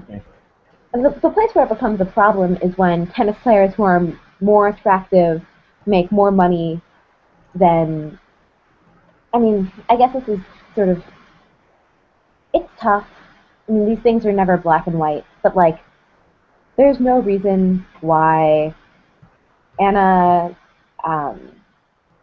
Ivanovic should be making more money some years than Serena Williams in endorsements. Anna Ivanovic is not that good of a tennis player, although she's better this year. Then you get to some intersectionality questions of racism as well as sexism. Anyways. Well, I think that part of it also, I mean, endorsements are a completely different thing. It's kind of like before Tom Brady became the Tom Brady he is now in football, he was never he was an okay quarterback who performed well in the playoffs and stuff, but he wasn't like the great quarterback he's now turned into be. But he was still getting more in endorsements than almost any other guy just because he's good looking. Yeah, and he won a Super Bowl. So yes, he did have to win, but he wasn't like a great regular season quarterback early on in his career. Now he's turned into that, and it's kind of the same way. Like with a lot of other sports, like if a guy is good looking, he'll get the same thing, or at least personable.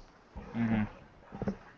I think the distinction comes in that, and I agree, it's very difficult to draw a line from where it's a question of marketing and aesthetics to where it becomes a double standard.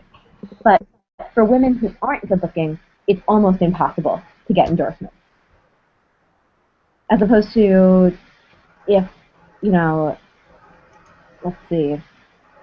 Phil Kessel is not a good-looking dude, really genuinely not good-looking male athlete who gets a ton of endorsements I can think of is Peyton Manning. But he's just so good, and he's actually is okay in commercials and personable that you're kind of like, whatever. I mean, look at Alex Ovechkin. Like when you look at the Olympics, like Zach Parise was the face of U.S. hockey at the last Olympics, and he's arguably one of the better-looking players on the team. So. Mm-hmm. Other Dave and I would definitely agree. He's beautiful. He's beautiful.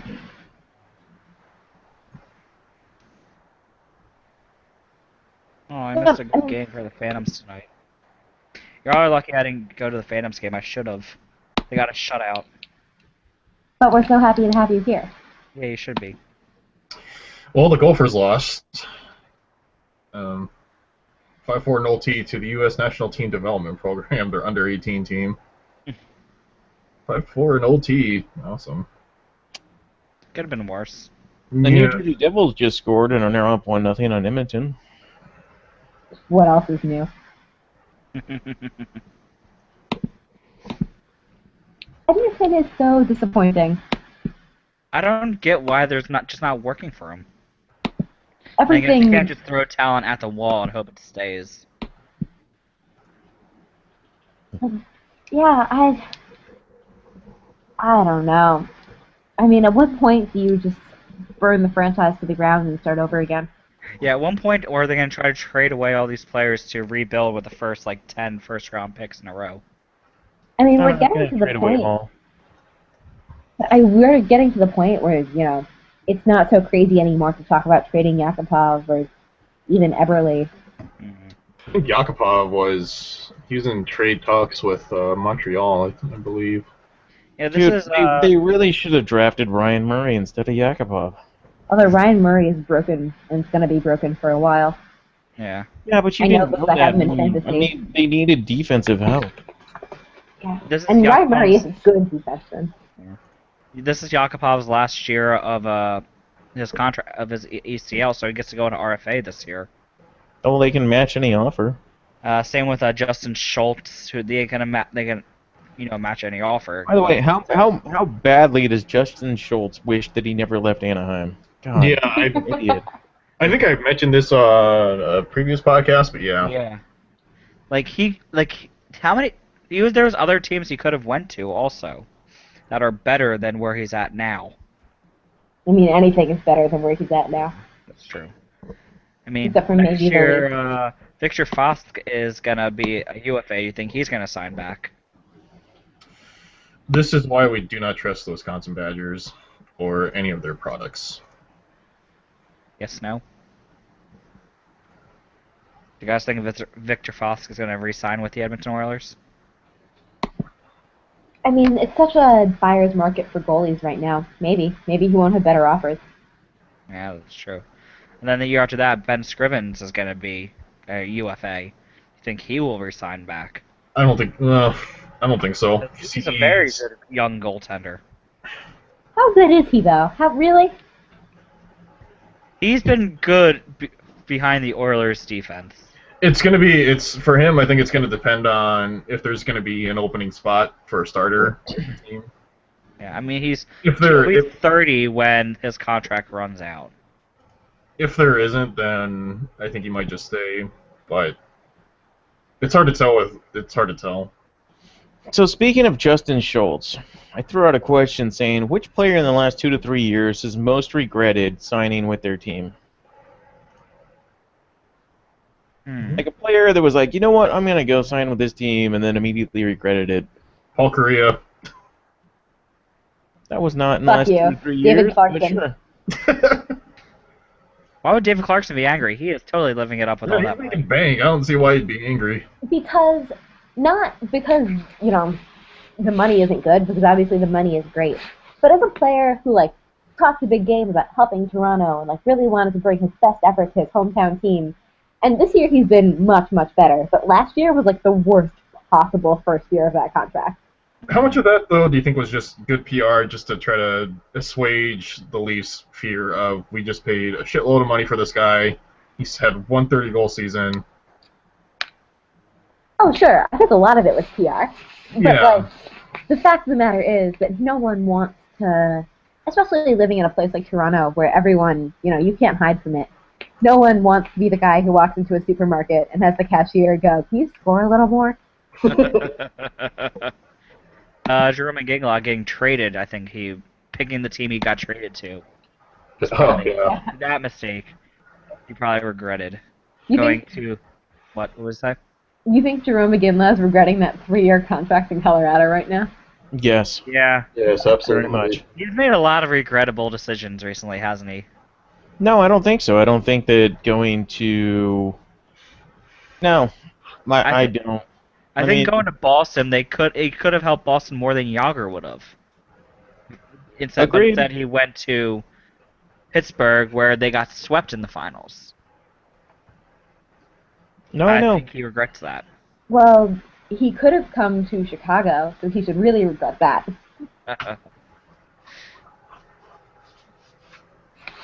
Who else should regret their signings? Who else has signed recently that might regret it?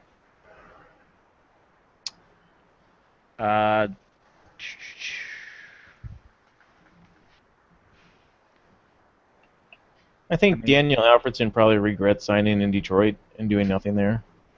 Yeah. Yeah, probably. I mean, he's going to be announcing his retirement soon, isn't he? Yeah, On Monday. probably. The Alfredson, this is what I don't get about the Alfredson signing when he went to Detroit. It was just, you know, he's getting old. Like, what was the point of that?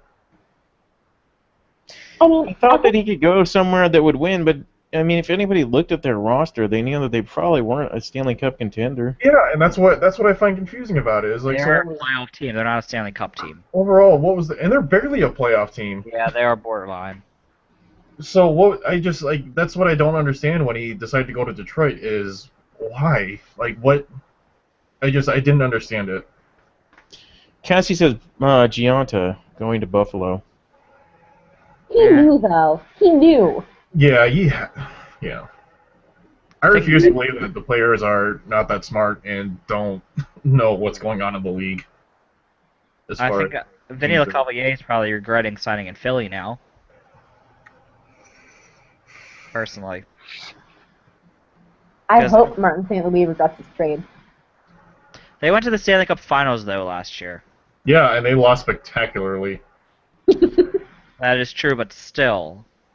I hope that the Tampa Bay Lightning go to the Stanley Cup final this year, and I hope that the Rangers don't make it. Fuck you, Martin St. Louis. I can tell you who's not regretting their signing is definitely that Cam Barker guy. Boy howdy, am I glad that we got him. Cam Barker signed with Rockford, dude. No. He's the best. He's the best prospect the Wild have ever had. Absolutely. Greatest player ever. He's gonna be a franchise player for sure. Think Shane Doan is regretting re-signing in Arizona? I Yes, think I do. so. Yep. That's a good one. That's a good call right there. If he's not traded by the trade deadline, I'm gonna be shocked. Yeah. Me too. Like if he doesn't request a trade, I would be shocked. He does have a... I mean, I know that his family and everything are there now, but it's you only have 1 or 2 more years. Just Yeah. Especially with the weight He is for these 38, two. so he's in the last years of his... Yeah, he's in the twilight years of his career. Yeah. Where do you think he goes? If Who he needs requests a to play trade, like him? Yeah, obviously depend on injuries and other things like that. But by that time, when you're looking at players that need a grit guy, Mhm. if I could potentially see Pittsburgh, especially now that Dupree's gone for the year. Mhm. So sad. God, he'd be great to see with Crosby. Well, yeah, I know, and then the thing is, like, and that was their grit guy. He was the guy that did everything. And now that he's gone for the year, I don't know what the cap hit is on Shane Doan. Let me check. 5.3. 5.3. Oh, so that's more than what. Okay, I don't know if they have the cap room for him. Their cap space is a little over $4 million. Does that take into account? The deadline cap space is still not enough. But they could, they would have to move But, someone probably to get Shane Doan. Is that cap hit even after Pasquale Dupuis? Uh, Because he's 3.7, so he would drop off that. It says next to his name, long-term injury reserve on CapGeek, so I'm guessing they take that into account. So but Arizona could keep part of his salary in the deal. Yeah. I could kind of see that because they need a guy like that. That's a grit guy. Who would they send back in return then? Does it really matter if Pittsburgh thinks that they need a guy? Probably gonna be picks, I would imagine. 38 Yeah, years old. Where I mean, you gonna get out of him? Arizona's It's a trying 30-year-old to. rental, so it won't be much. So they're gonna want something, Second or third round pick, I could see. A couple picks at least. and maybe a mid-round, I was gonna say like a third and a fifth. third and fifth, or just a third and maybe just like a fourth and a mid-level prospect. Somebody asked me this question before about Doan, and I said maybe Montreal, but I don't necessarily think so. I think We brought him at up this in a point, different podcast when we were talking about captains that might leave. Yeah. Yeah, we I mean, talked about Shane Doan a lot. I just Also, think can that I just- now Montreal has already made a couple moves, and I don't necessarily think that they need him. Mm-hmm. Can I just So- say that since I shat on Eric Stahl during that captain segment, Eric Stahl has gone on to have like a really good run. He has. Hey, Army, can you shit on the Wild more, please? No. Also, you're welcome, Eric Stahl. I take blame for the Carolina starting to win because on the Wooden Ball show I picked them to win 1 game and then they won 4. So I take partial blame for them winning. I blame Matt Cook for my concussion. Just He- because I can. He did. Um, Do you think The ghost of Matt Cook. regrets going to Carolina, or did he just want to play with his brother? If I were Jordan Staal, I'd regret it. I'd regret it too because everyone said that him going to Carolina, he'd kind of be the guy. He'd be able to escape out of Crosby and Malkin's shadow. Hmm. I mean, he got a big payday with the $6 million contract that goes until 2023. So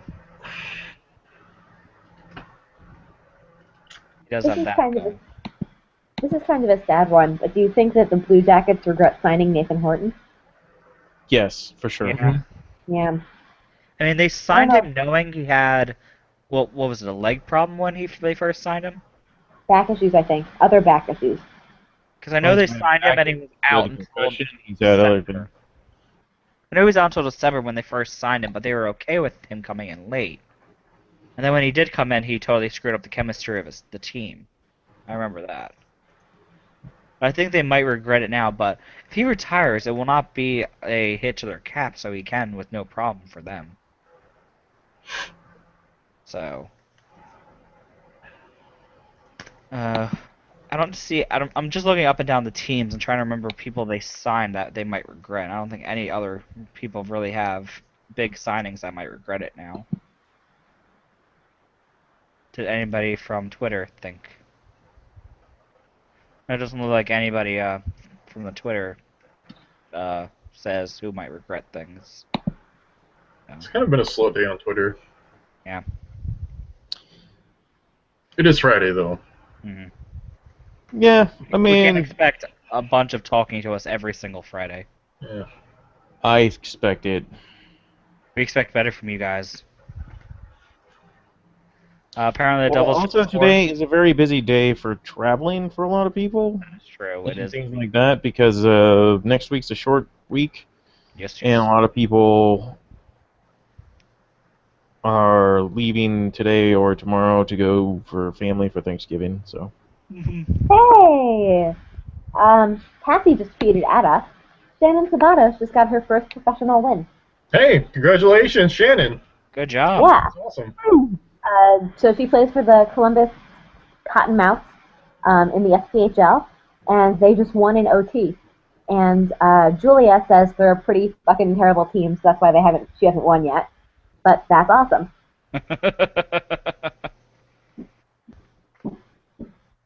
So shout out, since we did a section on women's hockey today. Shout out to Shannon Sabatos making it work. Speaking of women goalies, I still can't believe how good Nora Roddy is. Ratu. Roddy. Yeah, my brain is so off today. Was she the one goalie that was amazing in the Olympics? Yeah, for Finland. Yeah. Yeah, that's who it was. Yeah, the one that everyone considers her like one of the best goaltenders in the world. Yes. Okay, just making sure that's who I was. She played behind a stellar golfer team. Mm-hmm. And that team, I mean, had Amanda Kessel was the big name, but just overall the team Was built. I basically call them the Blackhawks of women's college hockey. They were just that good. Aw, yeah. Shut up, Bari. I only root for the best. What? I root for the best. What can I say? Yeah. Anyway, she had I heard that, Dave. she had more wins than goals allowed in her last season with the Gophers. Think about that. She had 38 wins. She only allowed 36 goals. Wow, Wow. that's amazing. Yeah, I believe her save percentage it didn't dip below 9.4 something. It was her senior stats were ridiculous. Her last year for the Gophers were ridiculous. Like honestly, if we're gonna, I know this isn't really a common thing to do in college sports. It's kind of unheard of. But if we have a number retired, like her jersey should definitely be hanging in the rafters because I honestly don't think we're gonna have a goalie that good come through our system again. Mm-hmm. Cassie says she went 38-0-0. Yeah. Wow. That team was obviously good, but she. Okay, just for comparison, James Reimer allowed more goals against Nashville than he has wins this season. Oof. Her goals against average was sub 1 that year. 9.642. That's amazing. Okay, yeah. Save percentage is 956. Her save percentage or goals against average were almost the same. Yeah. Yeah. You want to hear an amazing goalie stat? I don't know why I thought of this, Okay. but This is gonna be another trivia. mm, Is it that type well, of I'm thing? gonna give this away, so I can't do trivia. Okay. But do you know who holds the record? Well, I guess I could say it later, but if we want to do a trivia contest, we can do that right now. But it's pretty. Oh man, it's so easy to learn this one too. I don't like throwing out easy trivia questions. Then no. If it's easy, then no. All right, so I'm just gonna ask you guys then. Do you know who holds the record for shutouts in a season in the NHL? I used to, but Old school. No clue. Okay, his name was George Hainsworth, and he had 22 shutouts in 44 games. Wow. And he only had 22 wins all season. Yes. So every single game he won was a shutout. His goals against average that year was .92. But I always remember, 22 is my favorite number. I was born on the 22nd. I wore 22 forever. So I always remember that 22 is like the record for shutouts in a season. And that he won all 22 games. He only had 22 games that season. It's just... That's amazing. But this was in an era where a lot of teams only scored 1 or 2 goals a game. So It was the dead puck era of the 1920s, early 30s. Before they switched some stuff up and teams got more accustomed to playing with the forward pass and other things like that. So, yeah. I actually have a trivia question, I guess for you guys, since Twitter isn't really all that active. Easy to look up on Wikipedia or anything, but we'll go by the honor system. Can any of you tell me, there are 2 players that have done this. I will tell you the first player, you have to tell me the second. So Neil Broughton is one of the players that has done this. He has won the Hobey Baker, which is the best college hockey player in the U.S., or just within D1, Olympic gold medal, and the Stanley Cup. Who is the only other player to do that? Hobey Baker and the Stanley... I hear somebody typing. You're an asshole. Hobey Baker, Olympic gold, and Stanley Cup. Neil Broughton won 1980. He was on the Miracle team, and he won a cup with the Devils in 95. Chris Derby? Chris Derby. No. No? Victory never won gold, right? No. He won silver. So this had to be maybe a Canadian then. No, it had to be an American. No? I won't tell you. He did play in... Ed Belfour. Yes. But he didn't win the Hobey Baker, did he? I was going to say he won an NCAA championship, right? No. Hobey Baker. 'Cause I remember... Maybe Wikipedia is being a dick to me, but... Wait, Ed Balfour won the Hobey Baker? Yeah, he played in North Dakota. I don't even remember that. I am looking it up right now. But I know that Ed Belfour won a gold medal, a Stanley Cup, and an NCAA championship. Yeah, I'm looking... I'm looking at the thing. It doesn't say Belfour anywhere on this. Oh, there's 3 pages. Maybe he was a finalist? I'm going to say that you're wrong. Yeah. I'm going to say... Hold on, I had a list somewhere. This one to the concussion. Yeah.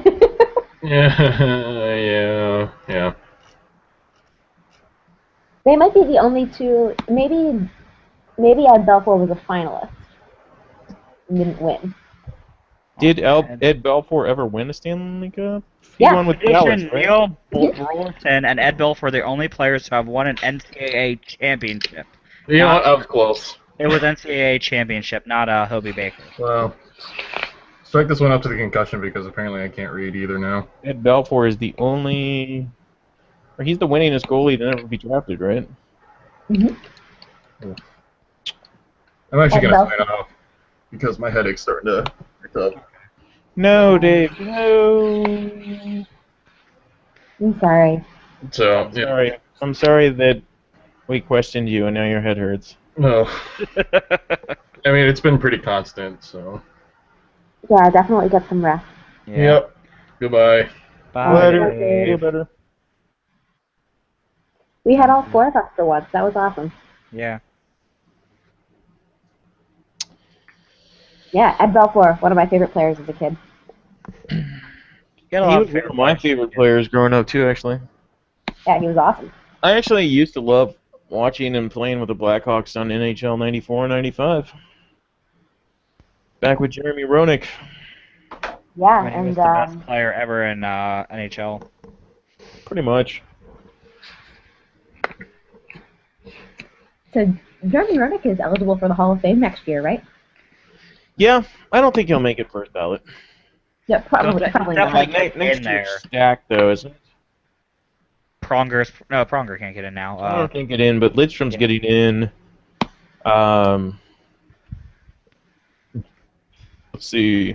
2015 Hockey Hall of. See who is. Fedorov getting in for sure. Lidstrom's getting in for sure. Mark Recchi is available. Eric Lindros, Roenick, Osgood, Kovalev are all players that are eligible. Chris Pronger is not going to get in, so Obviously, yeah. I would say, like I said, Fedorov and Lidstrom for sure. I think Roenick could get in. I think Ricci, Mark Recchi. Recchi. Mark Recchi was a very good, consistent player throughout his entire career. He's 12th all time in scoring. Yeah, he has 3 Stanley Cups to his name. Paul Kariya is eligible too, Ari? I don't think he'll make it a first ballot, but I hope that someday he makes the Hall of Fame.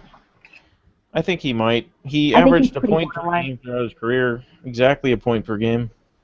And when you consider that the lockout and concussions robbed him of some of his better years, that's a really impressive stat. You know, he played in an era with relatively lower scoring. It's not like he was point per game in the 80s. You know, he did a lot to grow to the game in Southern California. You know, he was a big inspiration to a lot of kids, including me. And I really hope he makes it someday. And, you know, something to be said for, like, the fact that he was an, you know, Asian Canadian player succeeding in a league that is still and was then also predominantly white. Mm-hmm. I think that he has a place in the history of the game, and I would love to see him make it. But if he gets in, he'll probably get in at the same time Lindros gets in. Because they both had he and Lindros careers. have some of the same questions. Yeah, they both are questioned because of their shorter careers, because of their injuries. But they both are over a point per game, so. Korea. I think that, though, if you're going to give it to somebody who had a shorter career, Lindros would be first. Mm-hmm. Guess. Yeah, I can see it. Yeah, I just hoping Lindros gets in it one day because he deserves it. There was no better player really than he was during his big years of the Legion of Doom. I think that's something. Lindros really dominated the league when he could play. Korea did occasionally, but he was only top 5 in scoring maybe once or twice. Mm-hmm. Korea also, unfortunately, the only major awards he has are Lady Bings, which they're not. It's not a Hart Trophy or a Conn Smythe or anything. You know, he never won the Stanley Cup, although he made the final. He won a gold medal. He could have had 2. Gary Suter hadn't fucking fucked him up, but that's a story for another day. The one thing I think Paul Kariya does have going for him is off the floor on the boards, which, while I don't think that being legendary is necessarily a category that's on official Hall of Fame ballots, the fact that that moment is in so many people's memories does help. Yeah, that, and for Lindros, he does have the off-ice issues that do, I guess, detract from what people thinking about him. But now everything's starting to get healed with at least the Flyers end of it. So hopefully that can all be put in the past, and I think I take back what I said earlier, though, because actually Korea has more career points. Like, Lindros does have better points per game, but he also played 200 less games, so that does make a difference. That's true, yeah. Yeah, I don't know. I think it's tough. You know, you don't want the Hall of Fame to be huge. You know, you want it to be for players who deserve it. And I know I've got a little bit of a bias here. Korea also has some, you know, off-ice issues working against him since he was, you know, not eternally beloved when he left Anaheim. But, Yeah, but Rob Blake, it doesn't matter. This isn't something where you go in as a team member like in baseball. Mhm. oh, we were going to talk about that. Oh, yeah, that's true. Give me 1 minute, though. I gotta take care of something with my roommate. Sure. What Dave, are we gonna talk about now? I don't know if you saw this post, but Down Goes Brown just wrote a really great post. Apparently, so in baseball, when you're inducted into a Hall of Fame, you go as a member of a team. Okay. So like, and obviously in hockey you don't. So Down Goes Brown wrote a post where he took a couple players who were Hall of Fame players who played for multiple teams, and tried to decide what they would go in as. Oh, So like for based on example, what team, yeah. yeah, would Patrick Waugh go as a member of the Canadiens or as a member of the Avalanche? Oh, okay. I wouldn't know for that. Yeah, it's a tough question, right? Yeah. We Like, were with going to talk about that. would he be able to have been put in the Hall of Fame twice then? No. Okay. Yeah, you only go once as a member of one team. Okay. So 'Cause obviously, that's your best character. That's your best time. But yeah. yeah. So like obviously Gretzky would go as an Oiler. But Really, like, I'm pretty sure he's better as a St. Louis Blue. Honestly. no one is better as a St. Louis Blue. But for example, Mark Messier won, 5 Stanley Cups with the Oilers, but is primarily remembered as a member of the Rangers. For the promise, yeah. Yeah. So how does Mark Messier go in? Yeah, that's true. Would he be where you're most successful or where you're most remembered? Yeah. So I'm back. Douglas Brown had Messier as an Oiler, but I might have gone with Rangers. That's not where he had his most success, though. So I might have gone Oilers too. Yeah. I mean, there's a bunch of players that you could easily pick, but Roenick, where would you put Roenick if he would get into the Hall of Fame? Blackhawk. Blackhawk. I mean, some bias going on over here, but I feel like that's where, although he was a really good player in Montreal, Chicago was really where he became an all-star. Mm-hmm. You mean in Philadelphia? He has said that Philadelphia was the best team he's ever been on when he played here. Jeremy Roenick needs to keep his fucking mouth shut. He said that Philadelphia was the best team he's ever been on but injuries destroyed the chance they had. I mean, that team that year in 2004 was amazing. You know what? If Jeremy Roenick hasn't cried over your team on national television, then I don't care. Well, you see, he didn't know what team he was crying over because both our teams were playing in the Stanley Cup Finals that were canceled. Yeah, maybe he was crying over how bad Philly sucks. No, he was crying about how it was canceled. He really wanted to find that puck. Give it back, Connor. As much as people say Jeremy can be a douchebag, He loves the game. yeah, exactly. I feel like the problem is that hockey doesn't have enough personality to it sometimes with personable players. And people often, they say that there's not enough personality in the athletes and things like that, but then when you have a guy like Roenick, yeah, he might not be the greatest analysis ever. But I truly do love the passion he has. And even though he only spent a season with us as a Kings fan, it doesn't mean that he doesn't care about the game and love it. Maybe it wasn't his best year coming off a lockout and things like that, but I've always appreciated him. Not necessarily all of his opinions, but I definitely think that he deserves to be in the Hall of Fame. Not only because he was a great player and one of the best Americans ever, but because he just does bring something extra to the table as a player and as just a fan of hockey and an analysis.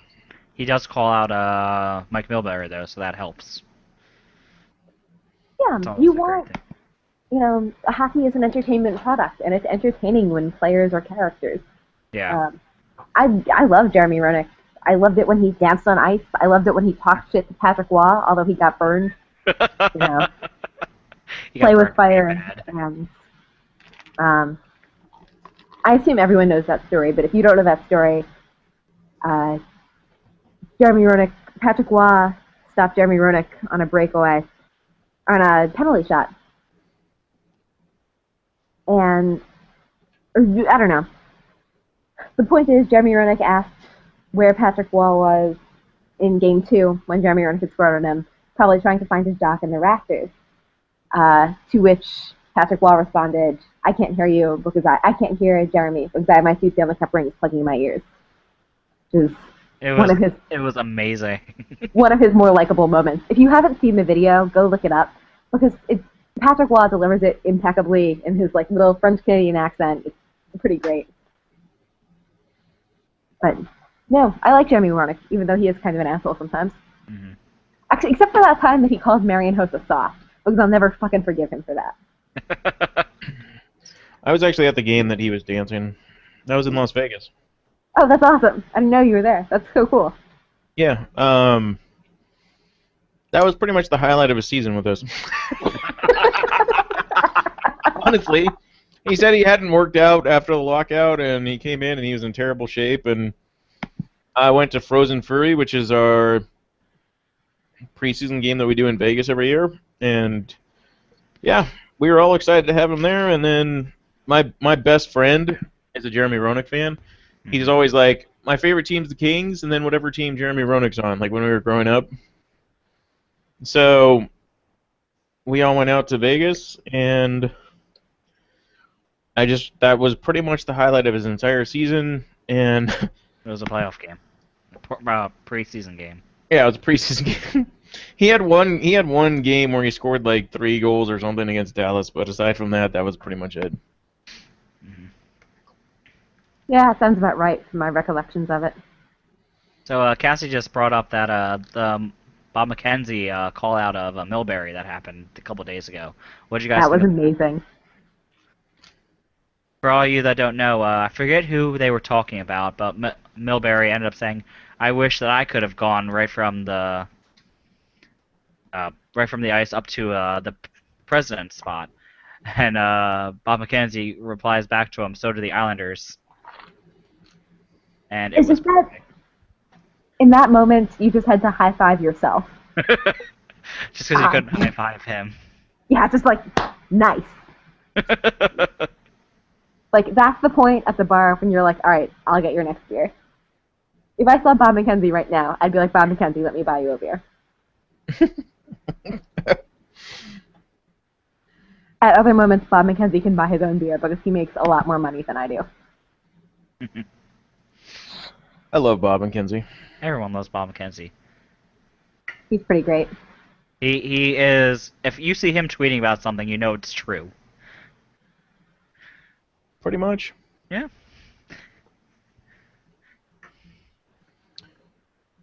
Well, I think we kind of covered everything. Have you guys talked about the Demers trade already? Yep. I don't want to rehash that, but what do you think? What was the conclusion? We figured it was going to help the Stars because they need defense, and their defense can't get any worse. Kind of think the only conclusion we made. I mean, I think that San Jose might turn Dylan into something, but I just think it helps the Stars more immediately. Maybe, yeah. What are you thinking? I haven't watched him that much this year. I understand he struggled this year, but I thought he was really good last year.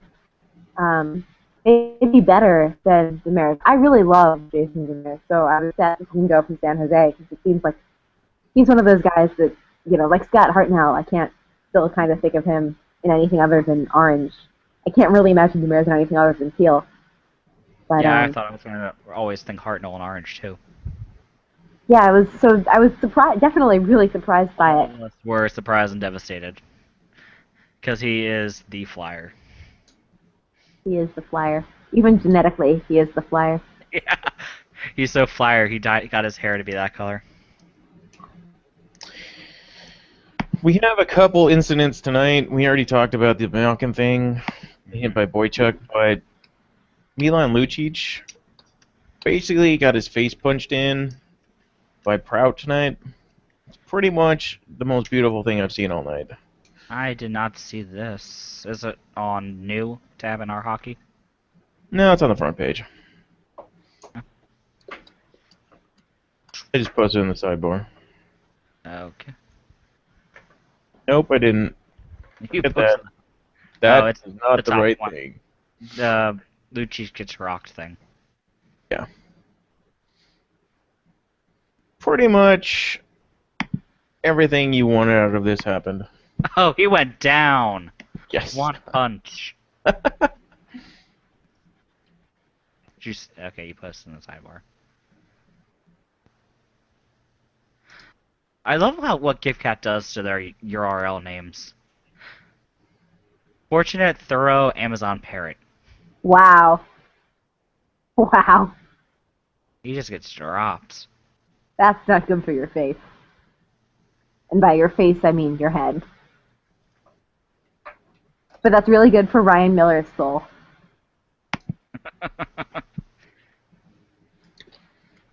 So, what was the other incident that happened? Oh, just the Lucic thing. Okay. Or the Malkin thing. Okay. Wait, was that Lucic fight in overtime? Was I it? think it is. Does it say somewhere? I saw it on There's Twitter. 4 players. Yeah, 4-on-4. Yeah. I think you don't see a fight in overtime very often. That's cool. Especially from a skilled guy like Lucic. Yeah. I mean, he's kind of skilled. Yeah. He's less skilled this year than others. But still, you don't really see that often in overtime at all. No. Huh? That's awesome. So is there anything else you wanted to cover before we signed off? I think we hit everything. I think maybe the only thing, I mean, we discussed the Hall of Fame players going in last week, but did you guys watch the Hall of Fame ceremony? Nah, I didn't get a chance to see it. You get to watch the speeches? I went and watched Forsberg's speech. I went back and watched Forsberg's speech. I heard that Pat Foley got a little shaky, and that's beautiful. Actually, shout out. No one is more critical of Patrick Kane than I am. But at the beginning of his 3-star speech last night against the Calgary Flames, he said, "Congratulations to Pat Foley on being inducted into the Hall of Fame." And afterwards, the Blackhawks tweeted that no one had told him to say that or mentioned it to him. He just knew. And that's really cool. That's cool. I mean, Patrick Kane's a guy who, like, always keeps up around the league. Like, you'll hear him in interviews talk about, like, goals that other people scored the night before, etc. He really, really loves hockey. You know, he starts skating, like, almost immediately in the off-season. He just loves the game. And so it doesn't surprise me that he, like, watched the ceremony or paid attention to it. But that was a nice gesture. Shout out to Pat Foley. I was watching the Sharks game the other day. I miss Drew Remenda. Romando's not with them anymore. Yeah, I miss him. Yeah, I know. He's on Sportsnet now, though. I didn't know that's where he went. I don't get Sportsnet, obviously. Also, he deleted his Twitter account. Oh, I didn't know that. For a reason? I don't know. I mean, we just all found out why Jack Johnson deleted his. Mm-hmm. I'm not surprised by that, but... Was there any guy who was... I think Jack Johnson invented NHL players reaching out to fans on Twitter. Did he? I really think he did. I can't remember anyone doing it before him. Wait, Jack Johnson what? Jack Johnson, when he had a Twitter, he deleted it last year, was really awesome about tweeting at fans, wishing people happy birthday. He did Q&As on his own. Just when he had free time, things like, I'm like on the team bus, like going to, X practice, like ask me a couple questions. And we just answer them and like interact with fans. And I can't remember anyone doing it before him really, in like a sustained way. Erik Karlsson is really good about it now. But I think Jack Johnson might be like the first guy who really took advantage of social media like that. I don't know. I think Dustin Penner did too. By the way, Drew Mendo's basically just covering the Edmonton Oilers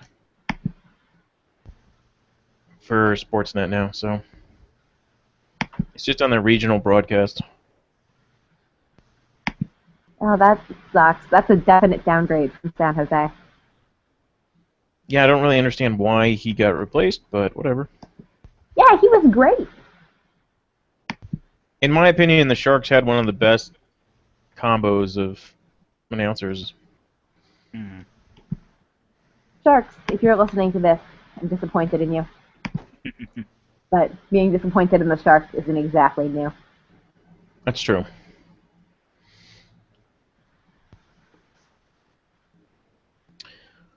Well, we got one period left of hockey tonight, and I don't really have much else to talk about, so if anybody listening has any questions, let us know.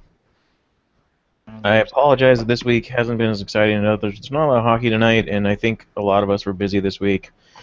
Next week, it's going to be Friday, which is a holiday for Thanksgiving. I don't know how many people are going to be around, or who's going to be listening, or what's going to be going on. Do you guys have plans for Thanksgiving?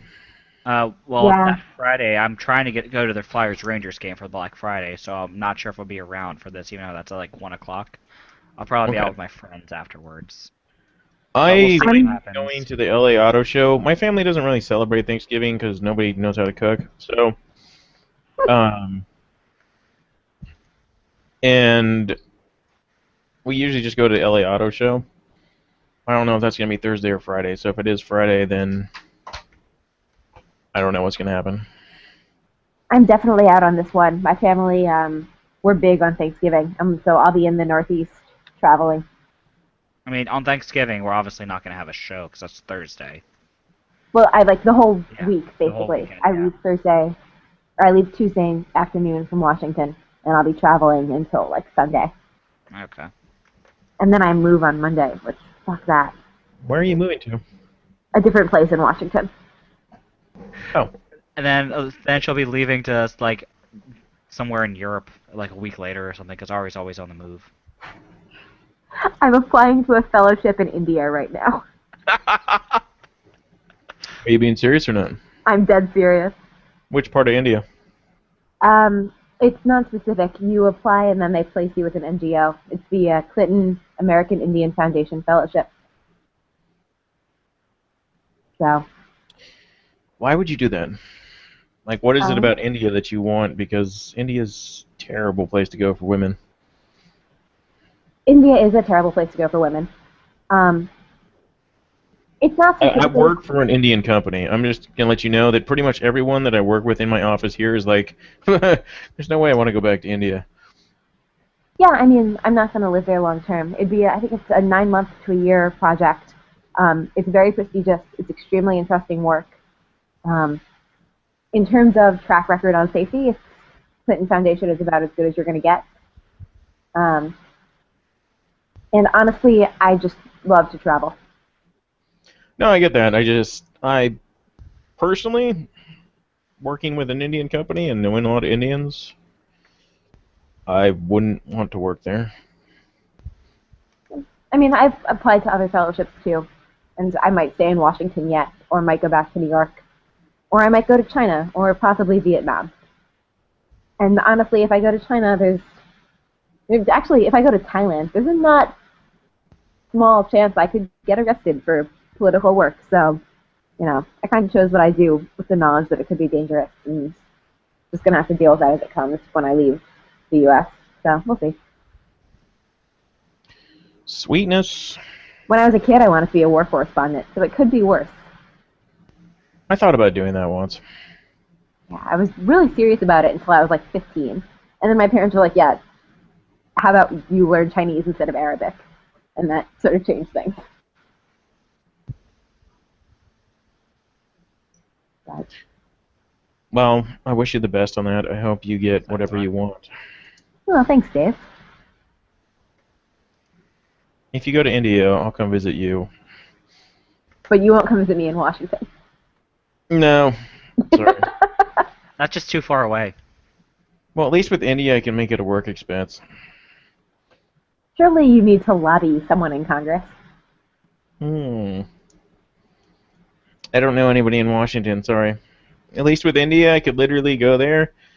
I could go to India and expense it at the end of the year as a tax write-off. So, because it'd be for work.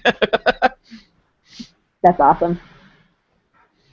And just say that I went to work and I trained people over in India, and they're like, all right, well, who do you work for? And I'd be like, oh, this company. And they're like, oh, they're an outsourcing company. Come to Washington. Come lobby. I don't know. Someone who opposes outsourcing. Ted Cruz. Come lobby Ted Cruz. Oh, God, Ted Cruz. Just tell him that not outsourcing is Obamacare, but for industry. That was the quote of I really wish. Oh man, there's so much that's fucked up with our politics. Forget it. Let's not talk about politics. Let's end tonight on a good note. So, for you guys, what's been the best thing about this week in hockey before you get off? Mm. That's a good question. I'm really, really excited about the fact the Blackhawks have called up some rookies. It's really hard to get through the Blackhawks pipeline. You know, Dave, you know something about that in LA, although you just had Tanner Pearson and Tyler Toffoli. So maybe you don't know something about that. Joel Quenneville doesn't really trust rookies. We don't usually get to see that many this year. And we just had Clendening come up for his first goal. We've had TVR be an absolute revelation. Scott Darling's played great for us. Deneau just got called up, hopefully going to play his first game soon. Rundblad's gotten a couple of looks. He's not a rookie, but he's new. Morin is getting some consistent time, even if it's only 6 minutes a night. At least he's in the lineup. And it's cool to see these guys who have put in a lot of time in Rockford get a chance in the NHL. It's true. And there's nothing better than first NHL goals. So shout out to Adam Clendening for a beauty one. All right. Okay. For me, it would be the Flyers putting John LeClair and Eric Lindros in the Flyers Hall of Fame. It happened last. It was an amazing ceremony. I loved it. I love that they brought out Michael Renberg out to give them their Hall of Fame bust that they give the players. So they had the entire Legion of Doom just standing in center ice, taking photos with each other. It was great to watch. You know, I saw a stat this week that said that the Legion of Doom line had the most points in a single game for one line ever. Really? Do you want to take a guess at how many points combined 3 players had in one game? I'm going to guess like 15. I'll go 18. It was 16. Good Oh, guesses. that was close. Wow. Yeah. It was a game where the Flyers had 9 total goals, and LeClair had 92 6 again. points. Was it the 92? The game was 92, I believe. Okay. I'll take your word for that. I don't remember what year it was because I just saw the stats for the game, but LeClair had 6 points, and the other 2 guys both had 5 points, and they combined together for 6 goals of those 9 goals. Just ridiculous. They were probably the best, one of the best lines in hockey during that era, and it was amazing to watch them for the little that I remember because I was a little kid at the time. I remember them very clearly. That was back when Philadelphia was one of my favorite teams to watch. I loved watching Eric Lindros back then. Mm-hmm. For me, the highlight of my week, well, before I say anything, I'm going to say that Cassie has something similar to what I was going to say, is the Hasek Hall of Fame induction was the best for me. Hasek, obviously winner of 6 Vezina trophies, perhaps the greatest goaltender of all time. I think that is also, I was going to say the Rob Blake Hall of Fame induction was the highlight of my week. Getting to watch a guy that was my favorite player as a kid and somebody that made me want to play defense, which I played for many years. Basically, the guy I idolized was pretty exciting for me. Blake says that all the trades, getting a pre-trade deadline glimpse, was neato. That's true. Good point, Yeah. Blake. So, yeah. It's fun to be surprised by a trade. Also, when you get to the trade deadline, like, you might be surprised by the details of a trade, but you know that trades are coming. So when it's just like a Friday and, you're at work, like me, fucking doing whatever you do, and all of a sudden it's like, oh, and by the way, the San Jose Sharks just traded, Jason Demers. You're like, holy shit, like, this is not a no-name trade. Big deal. It spices up your life. A little bit of sriracha. Yeah, I saw the trade talk. But there was a bunch of talk about eating stuffing during the timeline at the time on our Twitter feeds. Did you just say a little bit of sriracha? Yeah, a little bit of sriracha on my life. I literally just poured some into my mouth. What? Yeah, right in the middle of all the stuffing wars was Sharks and the Stars had trades. Occasionally, I'll nibble on sriracha. It is what it is. Because sriracha's not spicy. Like, it's a little bit of spice, but mostly just taste. And occasionally, like, when, you just want something that tastes good. So you're telling me that you use sriracha as gum, basically.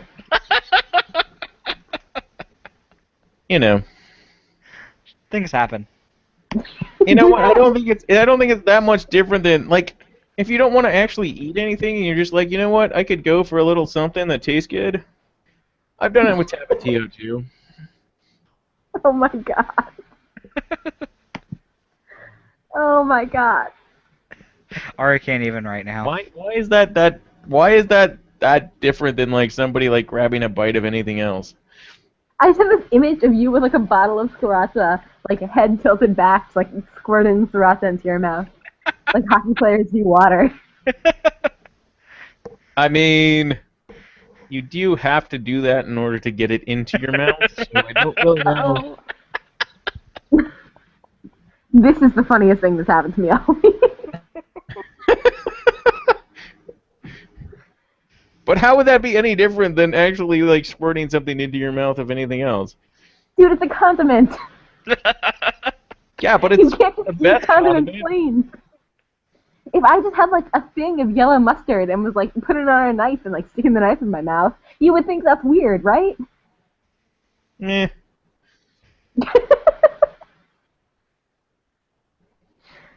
Just get a saltine and put it on the saltine, dude. Nope. I don't need those extra carbs.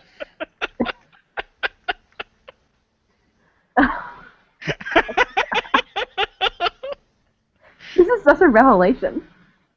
You didn't know this about him. No, this changes everything.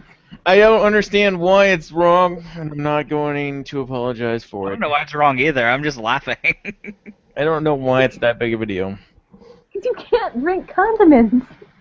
I'm not drinking it. Well, I guess you're slurping it down, whatever. Okay, I but have this new image of you pouring a bottle of sriracha into a glass. It's like ice cream, okay? And you just No, take it's liquid not. ice cream and you just like let it melt in your mouth. It's the same thing. No, because one of them is hot sauce and the other thing is ice cream. Yeah. There's not really that much difference. Neither of them are very solid foods. Ice cream is solid when it's frozen. I mean, I guess if you froze sriracha, it could be a solid. You could make like sriracha popsicles. That sounds good, actually. I would make sriracha ice cubes. Yeah, and you could put them in like a Maybe Bloody a Mary. Bloody That'd be amazing. So awesome. I just came up with a great idea. I just said the same thing. High five. Boom. Well, at least we can agree on sriracha ice cubes. I will not agree on whether it's natural or unnatural to squirt sriracha into your mouth. Not like I'm sucking on the bottle. I just squirted in there. That's another great image. Wow. Please weigh in on Twitter. I'll tweet this out. I already tweeted it. Oh. Damn it, Jim.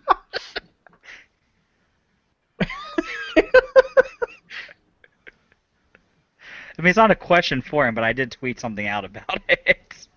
I'm gonna ask, is it natural to drink condiments?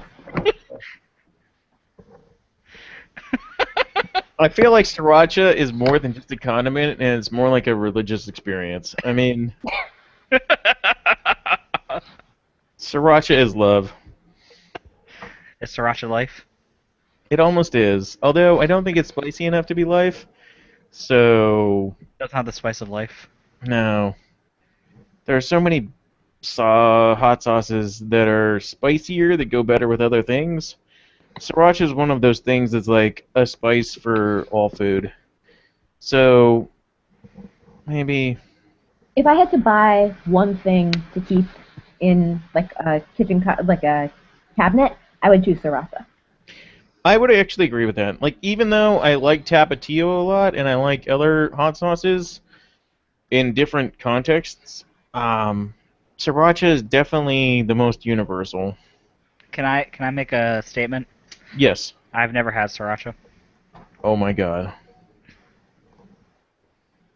I swear to God, Pennsylvania God. is like a third world country. How do I kick Dave out of this party? You can't. I'm the host. God damn it. This is my party. You're all going down with the ship. It's shit like this that reminds me of why I hate Philadelphia. You love Philadelphia. How have you never had sriracha? I just haven't. I bet sriracha would be good on a cheesesteak. Why would you put things on your cheesesteak other than ketchup? Because sriracha is life. We've talked about this, dude. See, Cora's never had it either. Make fun of her.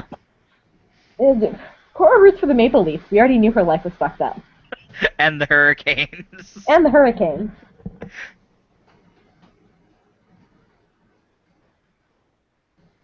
Well, as I just tweeted, I don't think sriracha is a condiment. It's part of the food pyramid. So, Is it now? yes. Since when? It's part of my food pyramid, so I don't think that counts as a real food pyramid. Fun fact, the food pyramid is not what you use to classify foods anymore. Really, oh what my do you god, mean? Cora says she's never had sriracha either. I just said that. I wasn't paying attention, I was typing. You never listened to me, Dave. I don't drink sriracha. No, I just squirt a little bit in my mouth. Put it in your mouth and slurp it down. That is almost like drinking. Eh. That is more like drinking than it is like eating. This whole thing is like, this is not a conversation I expected to have tonight. I'm not prepared to debate this. Give me like an hour to like find a notebook and do a little bit of research, and I will come back to you with bullet-pointed talking points About sriracha. about why it's wrong Or to about drink condiments. condiment. We will cover this the next time we're all together on a podcast. I will start with a definition of what a condiment is and what drinking is. And I Okay, will move on to the all of topic you, I don't care who you are, eat something either weirdly or abnormally, whether it's something you eat that's weird or the way that you eat it is weird. I don't care because, in my opinion, there is no normal when it comes to eating food. You just go for it, yeah. If you enjoy it, then it doesn't matter. I enjoy sriracha, and occasionally I'll just squirt some in my mouth when I want some sriracha. I don't really see why that's that weird. It's like people that'll like just, I don't know. You gave this like beautiful and passionate defense of like making your own life choices and doing what makes you happy, and then you ended it with, so that's why I drink hot sauce. Half of your statement, half of your statement could have been in like a You Can Play ad, and the second half of your statement belonged in a sriracha advertisement. Did you know that sriracha has never done any marketing ever? I did not know that. Thank you for that fun sriracha. No problem. Why do you know that? Because they're a local company. They're from Irwindale, California, and they're like, there's like this huge deal going on about sriracha because the locals are complaining that they smell like the entire neighborhood smells like peppers all the time. So I'm gonna cry. But the owner of the company is this dude that's like, he's never ever marketed or done any advertising. It's just all word of mouth. He's owned the company for like 40 years. And literally, like, they just get more and more and more popular because everybody loves them. And now, the problem with Sriracha the brand, is that it can't be trademarked because whatever Sriracha is an actual food. But the popular Sriracha hot sauce that everybody has with the rooster on it, that's its own company, which is the Hoi Fung Company. And they don't do any marketing ever. So you get a lot of knockoff Sriracha and things like that. Why do I know this? I'm going to go home. I'm actually already home, but I'm going to go somewhere else and reevaluate my life choices now. Thank you, Ari. That's the point I've been trying to make. Her goal is she succeeded in her goal. They make Lay's Sriracha. Yeah, there's counterfeit Sriracha. There's what? Do people care enough to counterfeit Sriracha? Yes, they do. Can I go to like Chinatown in New York and buy counterfeit Sriracha? Like, where can I acquire? Because I wanna Sriracha do, like, black market.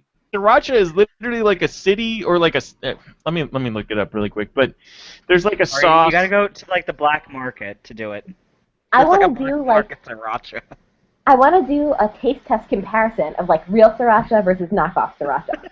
Right, Sriracha is a type of sauce, okay, that was developed. Oh, good. I haven't had a hockey history lesson. Might as well get a Sriracha history lesson.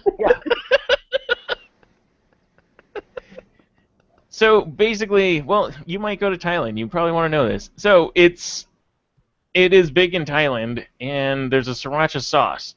Well, the Sriracha sauce, like I said, that's popular in our country at least, is from the Hoi Fung Company, which is the company that's the one that's going through some legal battles right now because everybody in their local neighborhood says that their eyes are burning from all the chili that they use. But yeah, they don't do any marketing, and because Sriracha sauce isn't an actual brand name, but everybody just calls it Sriracha, then anybody can make their own Sriracha types of sauce and just call it Sriracha. That's amazing. I'm so glad, I left work and I felt like my brain was melting. And now I just feel so much better because I have learned something today. I'm glad. And learning is magical. The more you know. Yeah, I really did. We all just had a the more you know moment. Knowledge is power. Thank you, Dave. Oh, no. And that is your hockey history month. Cassie just posted Frank's Red Hot Sriracha chili sauce. That Frank's Red Hot is bullshit. I think we're going to get another history lesson number 2. No, I don't really know enough about Frank's Red Hot other than I don't really like it. Oh yeah, that shit is bullshit. I didn't recognize it until I saw the bottle. Their ad campaign is, I put that shit on everything. That's literally their ad campaign. But it's terrible. This is not the right stuff. You need the good stuff. Here, I will link you to a picture of it, Cassie. And their website looks like something that was made on GeoCities. Like, I'm not even joking. They only make 2 things. They make like Sriracha sauce and some chili pepper that's actually really hot. It's chili garlic. Oh, they have 3 products. I'm sorry. Apology accepted. They make chili garlic sauce, Sriracha sauce, and sambal ulik, which I don't even know what that is because I don't remember ever trying it. But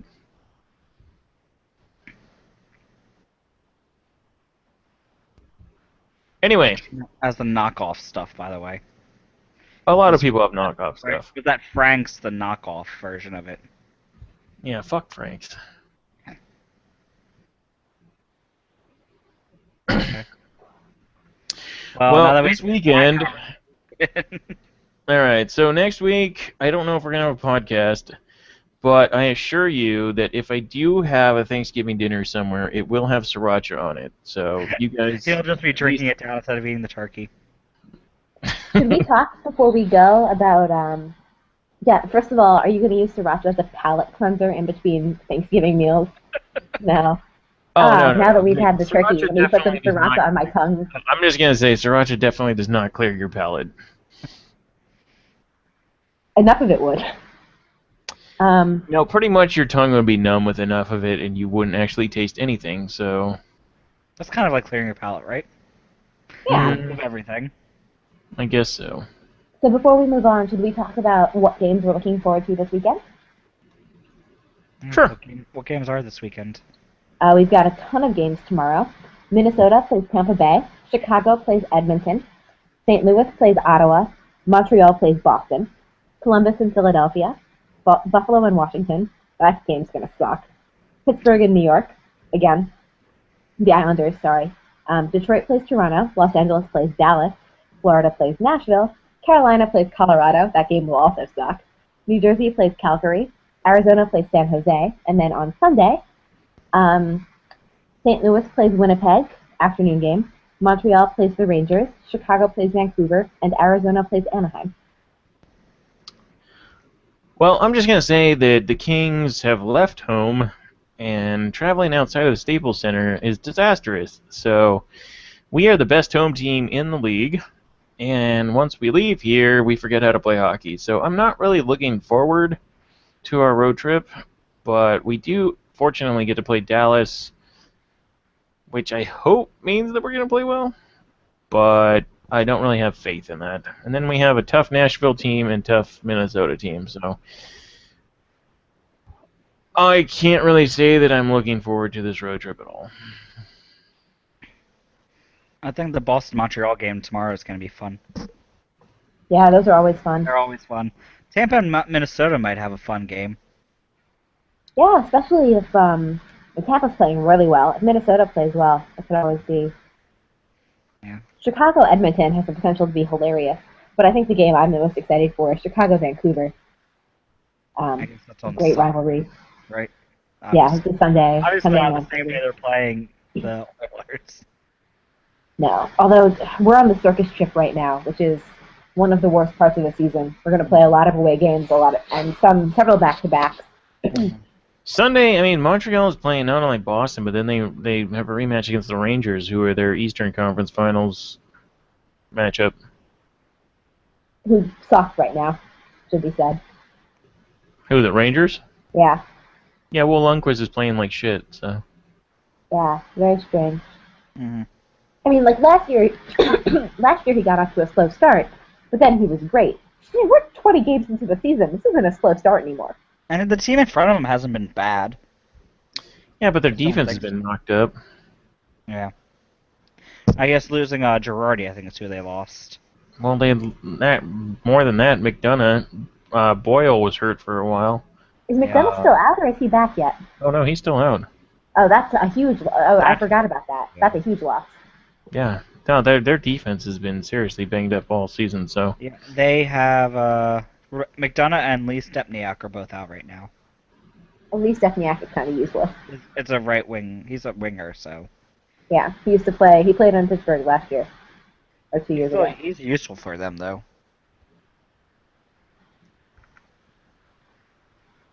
Okay, go Lee Stepniak, go.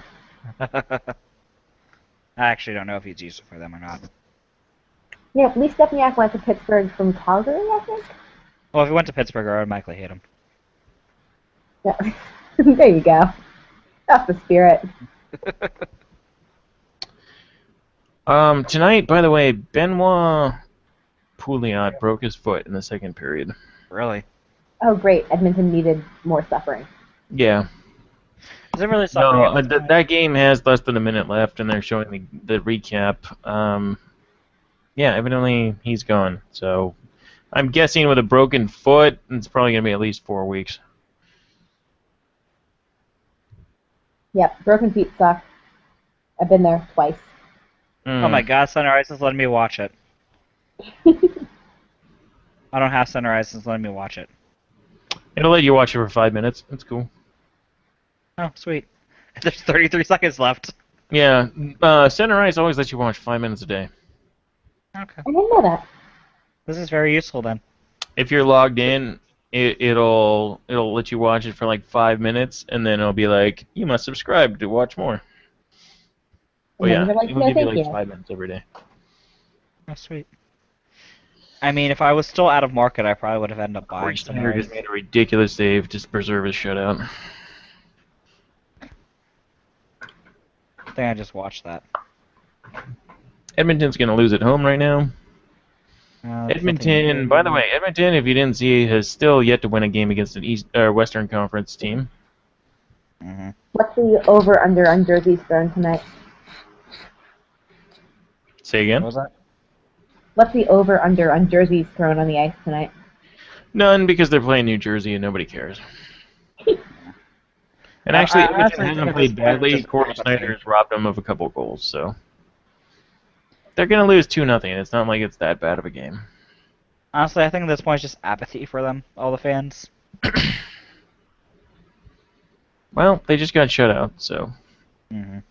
Thanks for spoiling it. I still have 33 seconds left. Well, could be worse. You know Could what? be 9-2. Usually, you're on the East Coast and you can see everything before I do, so. Mm-hmm. I do tend to spoil things for you when it comes to that. Well, lady and gentlemen, Guess it's I'm time. going to get off. Okay, we will do the Doing ending this for 4 ceremonies. hours, and I can't believe we've been doing it for 4 hours on a night that this was this dead, so. Anyway, I have been Dave Ball, also known as Blinson on Reddit, not Blinson1 on Twitter. We have Dave Gove here, who is LWO at LWOS Dave Gove on Twitter, and LA Kings Dave on Reddit. Ari Raid, Ari_Raid on both Twitter and Reddit. You can follow us at rhockeycast. You can go to our website, rhockeycast.com, our subreddit, r/rhockeycast, and you can go to our YouTube page, which is YouTube/rhockeycast, where you can see this show and all of our other shows that we have here. Let me pull it up in a second so I can read them out. On 9:30s, we have the Puckin' Awesome Show.